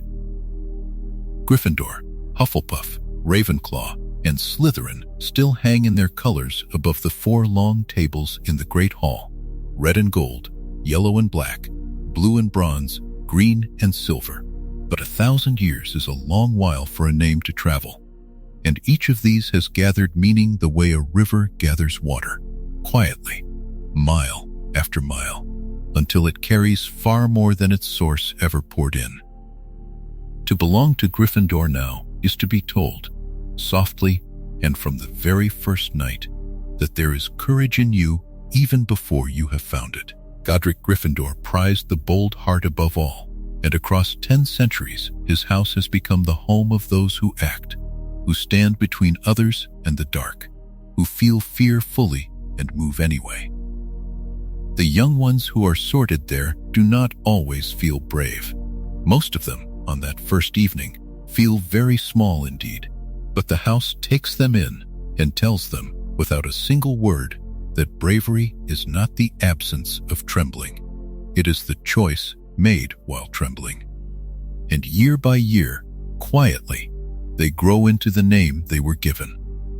To belong to Hufflepuff now is to be gathered into the kindest promise the founders ever made. Helga Hufflepuff would turn no child away. She asked for no special gift, no cleverness, no daring, no old and famous blood. She asked only that you be willing to work, to be true, to be fair, and to stand by the ones beside you. And so, 1,000 years on, her house has become the tranquil keel that steadies all the rest. Its people are patient. They are loyal past all reason. They finish what others abandon, and they remember the ones others overlook. If the castle has a heart that beats slow and steady beneath everything else, it beats in yellow and black. To belong to Ravenclaw now is to be handed a lamp and pointed toward the dark places that light has not yet reached. Rowena Ravenclaw loved the turning mind, the question asked for the pure joy of asking it, the answer that opens onto 10 further questions.